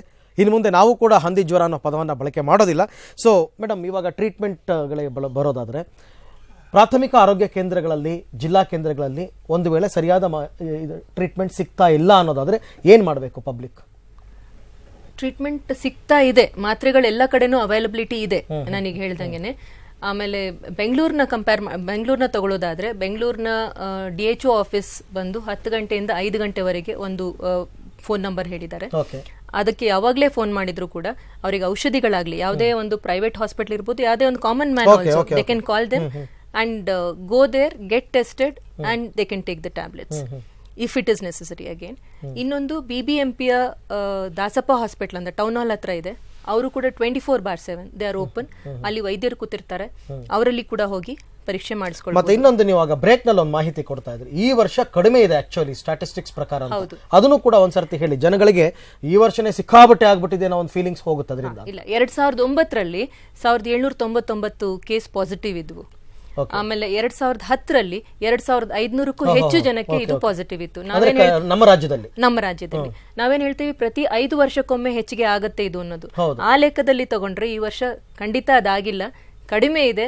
ಹಾಗಾಗಿ ನಮ್ಮಲ್ಲಿ ಇದು ಕಂಟ್ರೋಲ್ ನಲ್ಲಿ ಇದೆ. ಅಂದ್ರೆ ಇವಾಗಲೇ ನಮ್ದು ಕೇವಲ 285 ಕೇಸ್ ಮಾತ್ರ ಪಾಸಿಟಿವ್ ಆಗಿರ್ತಕ್ಕಂಥದ್ದು ಇಲ್ಲಿ ತನಕ. ಜೊತೆಗೆ ಚಳಿಗಾಲ ಕೂಡ ಮುಗಿತಾ ಇರತಕ್ಕಂಥದ್ದು, ಪ್ರಖರವಾದ ಬಿಸಿಲು ಬರುತ್ತೆ, ಅಷ್ಟೊಂದು ಪರಿಣಾಮ ಬೀರಲ್ಲ ಇದು ಬಹಳಷ್ಟು ಬೇಗ. ನಂಬರ್ ಆಫ್ ಡೆತ್ಸ್ ಅನ್ಕೊಳ್ಳೋದಾದ್ರೂ ಕೂಡ 2009ರಲ್ಲಿ 140 ಜನ ತೀರ್ಕೊಂಡಿದ್ರು H1N1 ಇಂದ ಅಂತ. ಬಟ್ ಲಕಿಲಿ ಈ ವರ್ಷ ನಾವು ಹೇಳುವಾಗ ಇಲ್ಲಿವರೆಗೆ 18 ಕೇಸ್. ಅಂದ್ರೆ ನಾವು ಎಲ್ಲೂ ಕೂಡ ಇದನ್ನ ಏನು ಅನ್ಕಂಟ್ರೋಲ್ಡ್ ಆಗಿ ಹೋಗ್ತಾ ಇದೆ ಅಂತ ಅನ್ಕೊಳ್ಳೋದು ಬೇಡ. ಖಂಡಿತ it is one which is being under control. Of course it's A viral fever, viral infection ಆದ್ರಿಂದ, ಇನ್ಫ್ಲೂಯೆನ್ಸಾ ಆದ್ರಿಂದ ಬರುತ್ತೆ, ಸೀಸನಲ್ ಬರುತ್ತೆ, ಬಟ್ ಇದು ಕಂಟ್ರೋಲ್ ಅಲ್ಲಿ ಇದೆ ಅನ್ನೋದು ಖಂಡಿತ ನಾನು ಹೇಳಬಲ್ಲೆ. ಇನ್ನು ಜನಗಳಿಗೆ ಅಭಯ ಕೊಡ್ತಕ್ಕಂಥ ಕೆಲಸ ಮತ್ತೊಮ್ಮೆ. ಸೊ ರಘು, ಇನ್ನೊಂದು ಕೇಳಬೇಕು ಅಂದ್ ಕಡೆ, ಒಂದು ಔಷಧಿ ಕೊಟ್ಟು ಕಾಯಿಲೆ ಬಂದ ಮೇಲೆ ಟ್ರೀಟ್ಮೆಂಟ್ ಮಾಡ್ತಕ್ಕಂಥದ್ದು, ಕಾಯಿಲೆ ಬರದೇ ರೀತಿ ನೋಡ್ಕೊಳ್ಳತಕ್ಕಂಥ ವ್ಯಾಕ್ಸಿನ್ ಸಿದ್ಧತೆ ಎಷ್ಟಿದೆ ಅಂತ ಹೇಳಿ ಹೇಳಿದ್ರೆ, ಯಾಕಂದ್ರೆ ವ್ಯಾಕ್ಸಿನ್ ಅನ್ನುವಂಥದ್ದು ಮಾರ್ಕೆಟ್ ನಲ್ಲಿ ಅವೈಲಬಲ್ ಇದೆ. ಆದ್ರೆ ಸರ್ಕಾರದಿಂದ ಈ ವ್ಯಾಕ್ಸಿನ್ ನ ಕೊಡುವಂತದನ್ನ ಏನ್ ಹೇಳಿದಾರಂದ್ರೆ, ಈಗ ಯಾರು ಇದನ್ನ ಪೇಷಂಟ್ ನ ಕೇರ್ ತಗೊಳ್ತಾರಲ್ಲ ಅಂತಹವರಿಗೆ ಮಾತ್ರ ವ್ಯಾಕ್ಸಿನ್ ನ ಕೊಡಬಹುದು ಅಂತ ಭಾರತ ಸರ್ಕಾರದಿಂದ ಕೂಡ ಈಗ ಮತ್ತೊಂದು ಗೈಡ್ ಲೈನ್ ಕೂಡ ಅದು ಇಶ್ಯೂ ಆಗ್ತಾ ಇದೆ. ಅಂದ್ರೆ ಯಾರು ಪೇಷಂಟ್ ನ ಕೇರ್ ಅಂದ್ರೆ ಪೇಷಂಟ್ ನ ಜೊತೆಗೆ ಈ H1N1 ಅಫೆಕ್ಟೆಡ್ ಪೇಷಂಟ್ಸ್ ಇರ್ತಾರಲ್ಲ, ಅವ್ರ ಜೊತೆ ಯಾರು ಕೆಲಸ ಮಾಡ್ತಾರೆ, ಅವ್ರನ್ನ ನೋಡ್ಕೊಳ್ತಾರೆ, ಆಸ್ಪತ್ರೆಗಳಲ್ಲಿ ಹೆಲ್ತ್ ಕೇರ್ ಪ್ರೊವೈಡರ್ಸ್ ಅಂತ ಏನ್ ಹೇಳ್ತೀವಿ, ಅಂತಹವರಿಗೆ ಮಾತ್ರ ಈ ವ್ಯಾಕ್ಸಿನ್ ನ ಕೊಡಬಹುದು. ಅಲ್ಲ ಮೇಡಮ್, ಈ ಮಕ್ಕಳುಗಳಿಗೆ ಏನೇನೆಲ್ಲ ವ್ಯಾಕ್ಸಿನೇಷನ್ ಕೊಡಿಸ್ತೀವಲ್ಲ ಆತರ ಏನಾದ್ರು? ಇಲ್ಲ, ಇದು ಇಯರ್ಲಿ, ಇದು ಹಂಗ್ ವರ್ಕ್ ಆಗಲ್ಲ, ಇದು ಹಂಗಾಗಲ್ವಾ, ಲೈಫ್ ಲಾಂಗ್ ಆಗಲ್ಲ. ಇದು ವರ್ಷಕ್ಕೆ ಒಮ್ಮೆ ತಗೊಳ್ಳೇಬೇಕಾಗ್ತದೆ. ಮತ್ತೆ ಒಮ್ಮೆ ತಗೊಂಡಾಗ 2 ರಿಂದ 3 ವಾರದ ನಂತರನೇ ನಾನು ಅದಕ್ಕೆ ಆ ಕಾಯಿಲೆ ನನಗೆ ಬರ್ದೇ ಇರೋಂಗೆ ನನ್ನ ಕಾಪಾಡುತ್ತೆ. ಅದು ಈಗ ತಗೊಂಡ ಕೂಡಲೇ ನನ್ನ ಅದು ಕಾಪಾಡೋದಿಲ್ಲ. Very nice Arvind. ಮತ್ತೆ ಪ್ರತಿ ವರ್ಷ ಕೂಡ ಇದನ್ನ ವ್ಯಾಕ್ಸಿನ್ ತಗೊಳ್ಬೇಕಾಗ್ತದೆ. ಒಂದು ಸಂದರ್ಭದಲ್ಲಿ ಈ ನಾವು ಬೈ ಎರರ್ ಈ ನಾವು ಟಮಿ ಫ್ಲೂ ಅಂತ ಏನ್ ಹೇಳ್ತಾ ಇದೀವಿ, ಅದಕ್ಕೆ ಆಂಟಿ ವೈರಲ್ ಡ್ರಗ್, ಇವಾಗ ಆಂಟಿಬಯೋಟಿಕ್ ತರ ಆಂಟಿ ವೈರಲ್ ಡ್ರಗ್, ಅದನ್ನ ಕೊಡೋದು ಸೇಫ್. ಯಾಕೆಂತಂದ್ರೆ ಅದು ಇಮಿಡಿಯೇಟ್ ಆಗಿ ಆಕ್ಷನ್ ಮಾಡುತ್ತೆ. ಆದ್ರೆ ಇದು ವ್ಯಾಕ್ಸಿನ್ ಏನಾಗ್ಬಿಡತ್ತೆ, ಮಿನಿಮಮ್ 2 ವಾರ ತಗೊಂಡ್ಬಿಡುತ್ತೆ. ಅಲ್ಲ, ಪ್ರಾಬ್ಲಮ್ ಏನ್ ಗೊತ್ತಾ, ಒಂದು ದೇಶದ ಆರೋಗ್ಯ ವ್ಯವಸ್ಥೆಯನ್ನು ನೋಡುವಾಗ ಔಷಧಿ ಮಾತ್ರ ಇದೆ ಅಂತಲ್ಲ, ಇದು ಏನಾದ್ರೂ ಪ್ಯಾಂಡಮಿಕ್ ಗೆ ಟರ್ನ್ ಆಯ್ತು, ಹೆಚ್ಚಾಯ್ತು, ದೇಶದ ಸಿದ್ಧತೆ ಏನಿದೆ ಅಂತ ನನಗೆ ತಿಳಿದಿರೋ ಮಾಹಿತಿ ಪ್ರಕಾರ ಕಳೆದ 5 ವರ್ಷದಲ್ಲಿ ನಾವು ಸಿದ್ಧತೆ ಮಾಡಿಕೊಂಡು ₹100 ವ್ಯಾಕ್ಸಿನ್ ಮಾಡಬಹುದಾಗಿತ್ತಂತೆ. ಈಗ ₹506 ವ್ಯಾಕ್ಸಿನ್ ಇದೆ. ದೇಶ ಇದನ್ನ ಸೀರಿಯಸ್ ಆಗಿ ತಗೊಳ್ಳದೆ ಕಾಂಪ್ರಮೈಸ್ ಮಾಡ್ಕೊಂಡಿದೀವಿ ಅಂತ ಒಂದು ಇದಿದೆ. ಯಾಕಂದ್ರೆ ನೋಡಿ, ಅದೇನಾಗುತ್ತೆ ಗೊತ್ತಾ ರಘು, ಈಗ ಓಕೆ, ಅದು ಒಂದು ತರದಲ್ಲಿ ಒಂದು ಮಾಹಿತಿ ನಾವು ಕೊಟ್ವಿ ಏನಂತಂದ್ರೆ ಅದು ಪ್ರತಿ ವರ್ಷ ತೆಗೆದುಕೊಳ್ಬೇಕಾದಂತಹ ಒಂದು ವ್ಯಾಕ್ಸಿನೇಷನ್ ಅಂತಕ್ಕಂಥದ್ದು But ಜೊತೆಗೆ it is available in the but as a- market. market ನಲ್ಲಿ It is available in the market. But as a Private nation- people, many of them, whoever wants it, ಅವರಿಗೆ ಕೊಡ್ತಿದ್ದಾರೆ. But as a But nation- ನಮ್ಮ ಸರ್ಕಾರದಿಂದ ಮಾತ್ರ ಇದನ್ನ health care ಪ್ರೊವೈಡರ್ಸ್ಗೆ ಕೊಡ್ಬೇಕನ್ನೋಂತ ಒಂದು ಪದ್ಧತಿ ಈಗ ಅಂದ್ರೆ ಗವರ್ಮೆಂಟ್ ಆಫ್ ಇಂಡಿಯಾದವ್ರಿಗೆ ರೀಸೆಂಟ್ ಆಗಿ ಹೇಳಿದ್ದಾರೆ. ಮತ್ತೆ ಗೈಡ್ಲೈನ್ಸ್ ಕೂಡ ಬರ್ತಾ ಇದೆ. ನಿನ್ನೆ ಅಷ್ಟೇ ಮಾತಾಡಿದ್ದೇವೆ. ಈ ಕ್ರಾನಿಕ್ ಡಿಸೀಸ್ ಇಂದ ಸಫರ್ ಆಗ್ತಾ ಇರೋರು ಕೂಡ ತಗೋಬಹುದಾ ಇದನ್ನ? ಹೈ ರಿಸ್ಕ್ ನಲ್ಲಿ ಇರೋರಂತವ್ರು, diabetes ಇರೋರು. ಆಮೇಲೆ ಹೆಲ್ತ್ ಕೇರ್ ಪ್ರೊವೈಡರ್ಸ್ ಅಂತ. ಈಗ ಸದ್ಯಕ್ಕೆ ಭಾರತ ಸರ್ಕಾರದಿಂದ ಏನ್ ಹೇಳಿದ್ರೆ ಹೆಲ್ತ್ ಕೇರ್ ಪ್ರೊವೈಡರ್ಸ್ ಅಂದ್ರೆ ಎಲ್ಲಾ ಹೆಲ್ತ್ ಕೇರ್ ಪ್ರೊವೈಡರ್ಸ್, ಎಲ್ಲಾ ಡಾಕ್ಟರ್ಸ್ ಎಲ್ಲರಿಗೂ ಅಂತಲ್ಲ, ಯಾರು ಆ ಒಂದು ಪೇಷಂಟ್ H1N1 ಅಫೆಕ್ಟೆಡ್ ಪೇಷಂಟ್ ಗೆ ಟ್ರೀಟ್ ಮಾಡ್ತಾರಲ್ಲ ಅಂತವರಿಗೆ ಅಲ್ಲ ಮಾತ್ರ. ಅದು ಅಲ್ಲಿ ಮಾತ್ರ ಅದು ಸರಿ. ಆದ್ರೆ ಒಂದು ದೇಶದ ಭದ್ರತೆ ಸಿದ್ಧತೆ ಅನ್ನೋದಿದೆಯಲ್ಲ ಒಂದು ಕಾಯಿಲೆ ಬಗ್ಗೆ, ಮಹಾಮಾರಿ ಆಗ್ತಾ ಇದೆ ಅಂದ್ರೆ ವ್ಯಾಕ್ಸಿನ್ ನಾವು ಎಷ್ಟರ ಮಟ್ಟಿಗೆ ಇಟ್ಕೊಂಡಿದೀವಿ, ಸ್ಟಾಕ್ ಎಷ್ಟಿದೆ ಅನ್ನೋ ಸಿದ್ಧತೆ ಇದೆಯಲ್ಲ, ಅದು ಬಹಳ ಮುಖ್ಯ. ಆ ಸಿದ್ಧತೆ ನಿಟ್ಟಿನಲ್ಲಿ ಕೇಂದ್ರ ಸರ್ಕಾರದ ಜವಾಬ್ದಾರಿ ಇದೆ ಇದರಲ್ಲಿ, ಅದು ಬಹಳ ಮುಖ್ಯ. ಅದ್ ನಾವು ಮೊನ್ನೆ ಮಾತಾಡಿದ್ವಿ ಆ ಮಾಫಿಯಾ ಅನ್ನೋದ್ರ ಬಗ್ಗೆ. ಅದು ಬಿಡಿ, ಅದು ಇವಾಗ ಮತ್ತೆ ನಾವು ಜನಗಳನ್ನ ಭಯ ಪಡಿಸ್ತಕ್ಕಂಥದ್ದು ಬೇಡ ಸರ್. ಹಾಗಾದ್ರೆ ಎಸ್ ಹೇಳಿ. ಇದೊಂದು ಏನಂತಂದ್ರೆ, ಈಗ ರಘು ಅವ್ರು ಹೇಳ್ದಂಗೆ ವ್ಯಾಕ್ಸಿನ್ಗೆ ನಮ್ಮ ಯಾವುದೇ ಒಂದು ಸರ್ಕಾರ ಆಗ್ಲಿ, ಈ ಕರ್ನಾಟಕದಲ್ಲಿ ಆಗ್ಲಿ ಸರ್ಕಾರ, ಸ್ಟೇಟ್ ಗೌರ್ಮೆಂಟ್ ಅಥವಾ ನ್ಯಾಷನಲ್ ಗೌರ್ಮೆಂಟ್ ಅದನ್ನ ಒತ್ತು ಕೊಡ್ತಾ ಇಲ್ಲ. ಯಾಕೆ ಅಂತಂದ್ರೆ ಇದು ಇನ್ಫ್ಲುಯೆನ್ಸಾ ವೈರಸ್ ಅಂತ ನಮ್ಗೆಲ್ಲರಿಗೂ ಗೊತ್ತಿದೆ. ಇದು ಸ್ಟ್ರೈನ್ ಚೇಂಜ್ ಆಗೇ ಆಗತ್ತೆ. ಹೌದು. ಮತ್ತೆ ವ್ಯಾಕ್ಸಿನ್ ಏನಾಗ್ಬಿಡುತ್ತೆ ಅಂತಂದ್ರೆ, ಆ ಒಂದು ಸ್ಟ್ರೈನ್ ಚೇಂಜ್ ಆದ ಕೂಡಲೇ ವ್ಯಾಕ್ಸಿನ್ ಎಫೆಕ್ಟಿವ್ನೆಸ್ ಹೊಟ್ಟೋಗ್ಬಿಡುತ್ತೆ. ಓಕೆ. ಆದ್ರೆ ನಿಮ್ಗೆ ಆಂಟಿ ವೈರಲ್ ಡ್ರಗ್ಸ್ ನ ನಾವು ಜಾಸ್ತಿ ಪ್ರೊಕ್ಯೂರ್ ಮಾಡಿ ಅದನ್ನ ಒಂದು ಡಿಸ್ಟ್ರಿಬ್ಯೂಷನ್ ಮಾಡ್ಕೊಂಡು ಹೋದ್ರೆ ಅದರದ್ದು ಎಫಿಷಿಯನ್ಸಿ ಜಾಸ್ತಿ, ಆಮೇಲೆ ತಡೆಗಟ್ಟೋದ್ರಲ್ಲಿ ಅದನ್ನ ಎಫಿಷಿಯನ್ಸಿ ಜಾಸ್ತಿ. ಹಾಗಾಗಿ ವ್ಯಾಕ್ಸಿನ್ ನ ರಿಸರ್ಚ್ ಮಾಡೋದು, ಉತ್ಪತ್ತಿ ಮಾಡೋದಕ್ಕೆ ಒತ್ತು ಕೊಡ್ತಾ ಇಲ್ಲ. ಇಲ್ಲ, ತಪ್ಪದು. ನಾನು ಹೇಳಿದೆ ನೋಡಿ, what he says is right, because it keeps ಮ್ಯೂಟೇಟಿಂಗ್ ಅಂತ ಹೇಳ್ತಾರೆ. ಬಟ್ ಮ್ಯೂಟೇಷನ್ ಈಗ ಸದ್ಯಕ್ಕೆ ಆಗ್ಲಿಲ್ಲ. It is H1N1 only. And the present vaccine is effective on the H1N1 which has been spreading now. But again, as he said, it can happen because it has been changing. ಒಂದೇನಿದೆ ಗೊತ್ತಾ, ನಮ್ಮಲ್ಲಿ ಈಗ gene screening, sequencing ಎಲ್ಲ ಬಹಳ ಸುಲಭ ಆಗಿದೆ. You know how easy it is for gene screening, sequence ಮಾಡೋದು. Sequence ಮಾಡಿ of course ಅದು ಬದಲಾಗಿದ್ದಕ್ಕಿಂತ ರಘು ಅದೇನಂತಂದ್ರೆ ರೆಡಿನೆಸ್ ಓಕೆ, ಅದು ಆ ಕಾರಣಗಳು ಏನಾದ್ರೂ ಇರಬಹುದು. ಇವಾಗ ಒಂದು ಸರ್ಕಾರ ಸಿದ್ಧತೆ ಇರಬೇಕಾಗಿತ್ತು, ಇರಲಿಲ್ಲ ಅಂತಕ್ಕಂಥದ್ದು. ಮೇಡಮ್, ಫೈನಲ್ ಆಗಿ ನೀವು ಆರಂಭದಲ್ಲಿ ಹೇಳಿದ್ದೀನಿ, ಮತ್ತೊಂದು ಸರ್ತಿ ಹೇಳಿಸ್ತಾ ಇದ್ದೀನಿ, ಯಾಕೆಂದ್ರೆ ಅವಾಗ ಮಿಸ್ ಮಾಡ್ಕೊಂಡವ್ರು ಇವಾಗ ಮಿಸ್ ಮಾಡ್ಕೊಳ್ಳೋದು ಬೇಡ ಅಂತ. ಮನೆಯಲ್ಲಿ ಯಾವ ಸ್ಥಿತಿಯಿಂದ ಇದು ಆರಂಭ ಆಗುತ್ತೆ, ಅವ್ರು ಏನ್ ಮಾಡಬೇಕು ಅಂತ ಮತ್ತೊಮ್ಮೆ ಹೇಳ್ಬಿಡಿ. ಸಣ್ಣ ನೆಗಡಿ, ಜ್ವರ, ಕೆಮ್ಮು, ಗಂಟ್ಲು ನೋವು ಇರ್ಬೋದು, ಸೀನ್ ಇರ್ಬೋದು, ಈ ರೀತಿಯಲ್ಲಿ ಪ್ರಾರಂಭ ಆಗುವಂತ ಒಂದು ತೊಂದರೆ. ಇದರಲ್ಲಿ ಯಾವ್ದಾದ್ರು ಎಲ್ಲವೂ ಬರುತ್ತಾ? ಒಂದೆರಡು ಬರ್ಬೋದು, ಜೊತೆಯಲ್ಲಿ ಎಲ್ಲವೂ ಇದ್ದಿರ್ಬೋದು. ನನ್ಗೆ ಇಷ್ಟೇ ಬಂದಿದೆ ಬಿಡು, ಇನ್ನೊಂದೆರಡು ಬರ್ಲಿಲ್ವಲ್ಲ ಅಂತ ಅನ್ಕೊಳ್ಳುವಂತದ್ದಲ್ಲ. ಇದು ಯಾವುದೇ ತೊಂದರೆ ಆದಾಗ ಒಬ್ಬ ಮನುಷ್ಯ ತನ್ನನ್ನ ತಾನೇ ಐಸೋಲೇಟ್ ಮಾಡ್ಕೊಳ್ಬೇಕು. ಅಂದ್ರೆ ನನ್ನಿಂದ ಬೇರೆಯವರಿಗೆ ಹರಡೋದು ಬೇಡ ಅನ್ನುವಂತ ಕಾಪಾಡ್ಕೊಳ್ಳುವಂಥದ್ದು. ಸ್ವವೈದ್ಯ ಬೇಡ, ನನಗೆ ಈ ತೊಂದರೆ ಆಗಿದೆ ಅಂದ್ರೆ ಖಂಡಿತ ವೈದ್ಯರಲ್ಲಿ ಹೋಗಿ ಪರೀಕ್ಷೆ ಮಾಡಿಸ್ಕೊಳ್ಳುವಂಥದ್ದು ಸೂಕ್ತ. ಕೈನ ತೊಳೆಯುವಂಥದ್ದು, ಸೀನುವಾಗ, ಕೆಮ್ಮುವಾಗ ಕರ್ಚೀಫ್ ಉಪಯೋಗಿಸ್ಕೊಳ್ಳುವಂಥದ್ದು. ಆಮೇಲೆ ಎಲ್ಲಿ ಅಂದ್ರೆ ಅಲ್ಲಿ ಉಗುಳೋದು ಬೇಡ. ಈ ರೀತಿಯಲ್ಲಿ ಅವ್ರನ್ನ ಕಾಪಾಡ್ಕೋಬೇಕು. ಮತ್ತೆ ಹೆಚ್ಚಿನ ನೀರ್ನ ತಗೊಳ್ಬೇಕು. ಈಗ ಆಗ್ಲೇ ಡಿಸ್ಕಷನ್ ಆದಂಗೆ ನೀರ್ ತಗೊಳ್ಬಾರ್ದು ಜ್ವರ ಇದ್ದಾಗ ಅಂತ ಕೆಲವೊಂದು ಮಾಹಿತಿ ಇರುತ್ತೆ ಅಂತ. ಇಲ್ಲ, ಹೆಚ್ಚಿನ ನೀರಿನ ಅಂಶ ಬೇಕಂದ್ರೆ ಡಿಹೈಡ್ರೇಷನ್ ಆಗಬಾರ್ದು ಅನ್ನೋಂಥದ್ದು. ಒಳ್ಳೆ ನ್ಯೂಟ್ರಿಷಿಯಸ್ ಫುಡ್ ತಗೊಳ್ಬೇಕು.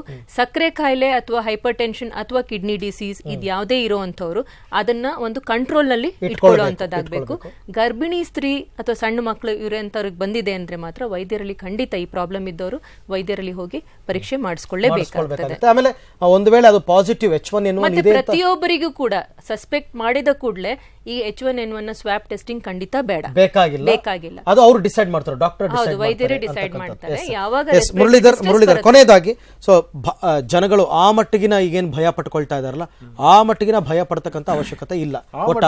ಆ ಮಟ್ಟದ ಭಯ ಪಟ್ಕೊಳ್ಳೋ ಅವಶ್ಯಕತೆ ಇಲ್ವೇ ಇಲ್ಲ. ಪ್ಯಾನಿಕ್ ಆದ್ರೆ ಮತ್ತಷ್ಟು ಬೇರೆ ಬೇರೆ ಸಮಸ್ಯೆಗಳು ಶುರು ಆಗುತ್ತೆ ಅಂತ ಮೇಡಮ್ ಹೇಳ್ದಂಗೆ ಇನಿಷಿಯಲ್ ಸಿಂಪ್ಟಮ್ಸ್ ನಲ್ಲೇನೆ ವೈದ್ಯರನ್ನ ಕಾಣಿದ್ರೆ ಅದ್ರಲ್ಲಿ ಅವರು ಡಿಸೈಡ್ ಮಾಡ್ತಾರೆ ಯಾವ ಪರೀಕ್ಷೆ ಮಾಡಬೇಕು ಏನು. ಅದೇ ಈ ಮೂಗಿನ ಕೆಳಗಿರೋ ಪರಿಹಾರಗಳು ಅಂತಾರಲ್ಲ, ಬಹಳ ಸರಳವಾದ ಅವುಗಳು ಮರಿಬಾರ್ದು. ಅದು ಯಾರೋ ಮಾರ್ಕ್ ಟ್ವೇನ್ ಕೇಳಿರುತ್ತೆ, ದುಡ್ಡು ಡಬಲ್ ಮಾಡೋದು ಹೆಂಗೆ ಅಂತ, ಮಡಚಿಬಿಟ್ಟು ಜೇಬಿಗೆ ಹಾಕೊಳ್ಳಿ ಅಂತ. ಸಿಂಪಲ್ ಸೊಲ್ಯೂಷನ್ಗಳು ಮರಿಬಾರ್ದು. ಖಂಡಿತ sir. Madam, thank you very much. ಇಲ್ಲಿ ತನಕ ಬಂದು ಸಾಕಷ್ಟು ವಿಚಾರ ಹೇಳ್ಕೊಟ್ಟಿದ್ದೀರಾ. Raghu, thank you very much sir. ತಮಗೂ ಕೂಡ ಧನ್ಯವಾದ. ಸೊ ಹಲವಾರು ವಿಚಾರಗಳನ್ನ ನಾವಿಲ್ಲಿ ಚರ್ಚೆ ಮಾಡಿದ್ವಿ. ಒಂದು ವೇಳೆ ಈ ಥರ ಸಿಂಪಲ್ ಏನಾದರೂ ನಿಮ್ಮ ಮನೆಯಲ್ಲಿ ಯಾರಿಗಾದ್ರೂ ಲಕ್ಷಣಗಳು ಕಾಣಿಸ್ಕೊಳ್ತಾ ಇದೆ ಅಂದರೆ ಈ ಸೀಸನ್ನಲ್ಲಿ ನೆಗ್ಲೆಕ್ಟ್ ಅಂತೂ ಮಾಡೋದು ಬೇಡ. ಸೆಲ್ಫ್ ಮೆಡಿಕೇಶನ್ಸ್ ಮನೆಯಲ್ಲಿ ಫ್ರಿಡ್ಜಲ್ಲಿ ಇಟ್ಟಿರ್ತಕ್ಕಂಥ ಯಾವುದೋ ಒಂದು ಟ್ಯಾಬ್ಲೆಟ್ ತೊಗೊಳ್ಳೋದು, ನುಂಗೋದು ಬೇಡ.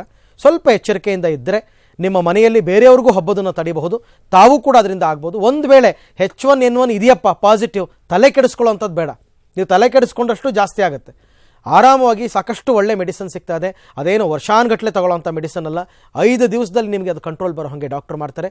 ಹತ್ತಿರದಲ್ಲೇ ಇರತಕ್ಕಂಥ ಯಾವುದಾದ್ರೂ ಪ್ರಾಥಮಿಕ ಆರೋಗ್ಯ ಕೇಂದ್ರಕ್ಕೆ ಹೋಗ್ಬೋದು, ಪ್ರೈವೇಟ್ ಹಾಸ್ಪಿಟಲ್ಗಳಿಗೆ ಹೋಗ್ಬೋದು, ಅಲ್ಲೂ ಕೂಡ ಮೆಡಿಸಿನ್ಸ್ ಸಾಕಷ್ಟು ಪ್ರಮಾಣದಲ್ಲಿ ರಾಜ್ಯ ಆರೋಗ್ಯ ಇಲಾಖೆ ಸಪ್ಲೈ ಮಾಡಿದೆ ಅಂತಕ್ಕಂಥ ಮಾಹಿತಿ ಕೊಟ್ಟಿದ್ದಾರೆ. ಹಾಗಾಗಿ H1N1 ಭಯವನ್ನು ಬಿಡಿ ಅಂತ ಹೇಳ್ತಾ ಇವತ್ತಿನ ನಮ್ಮ ಬಿಗ್ ಡಿಬೇಟನ್ನು ಮುಗಿಸ್ತಾ ಇದ್ದೀನಿ. ನಮಸ್ಕಾರ. Thank you very much.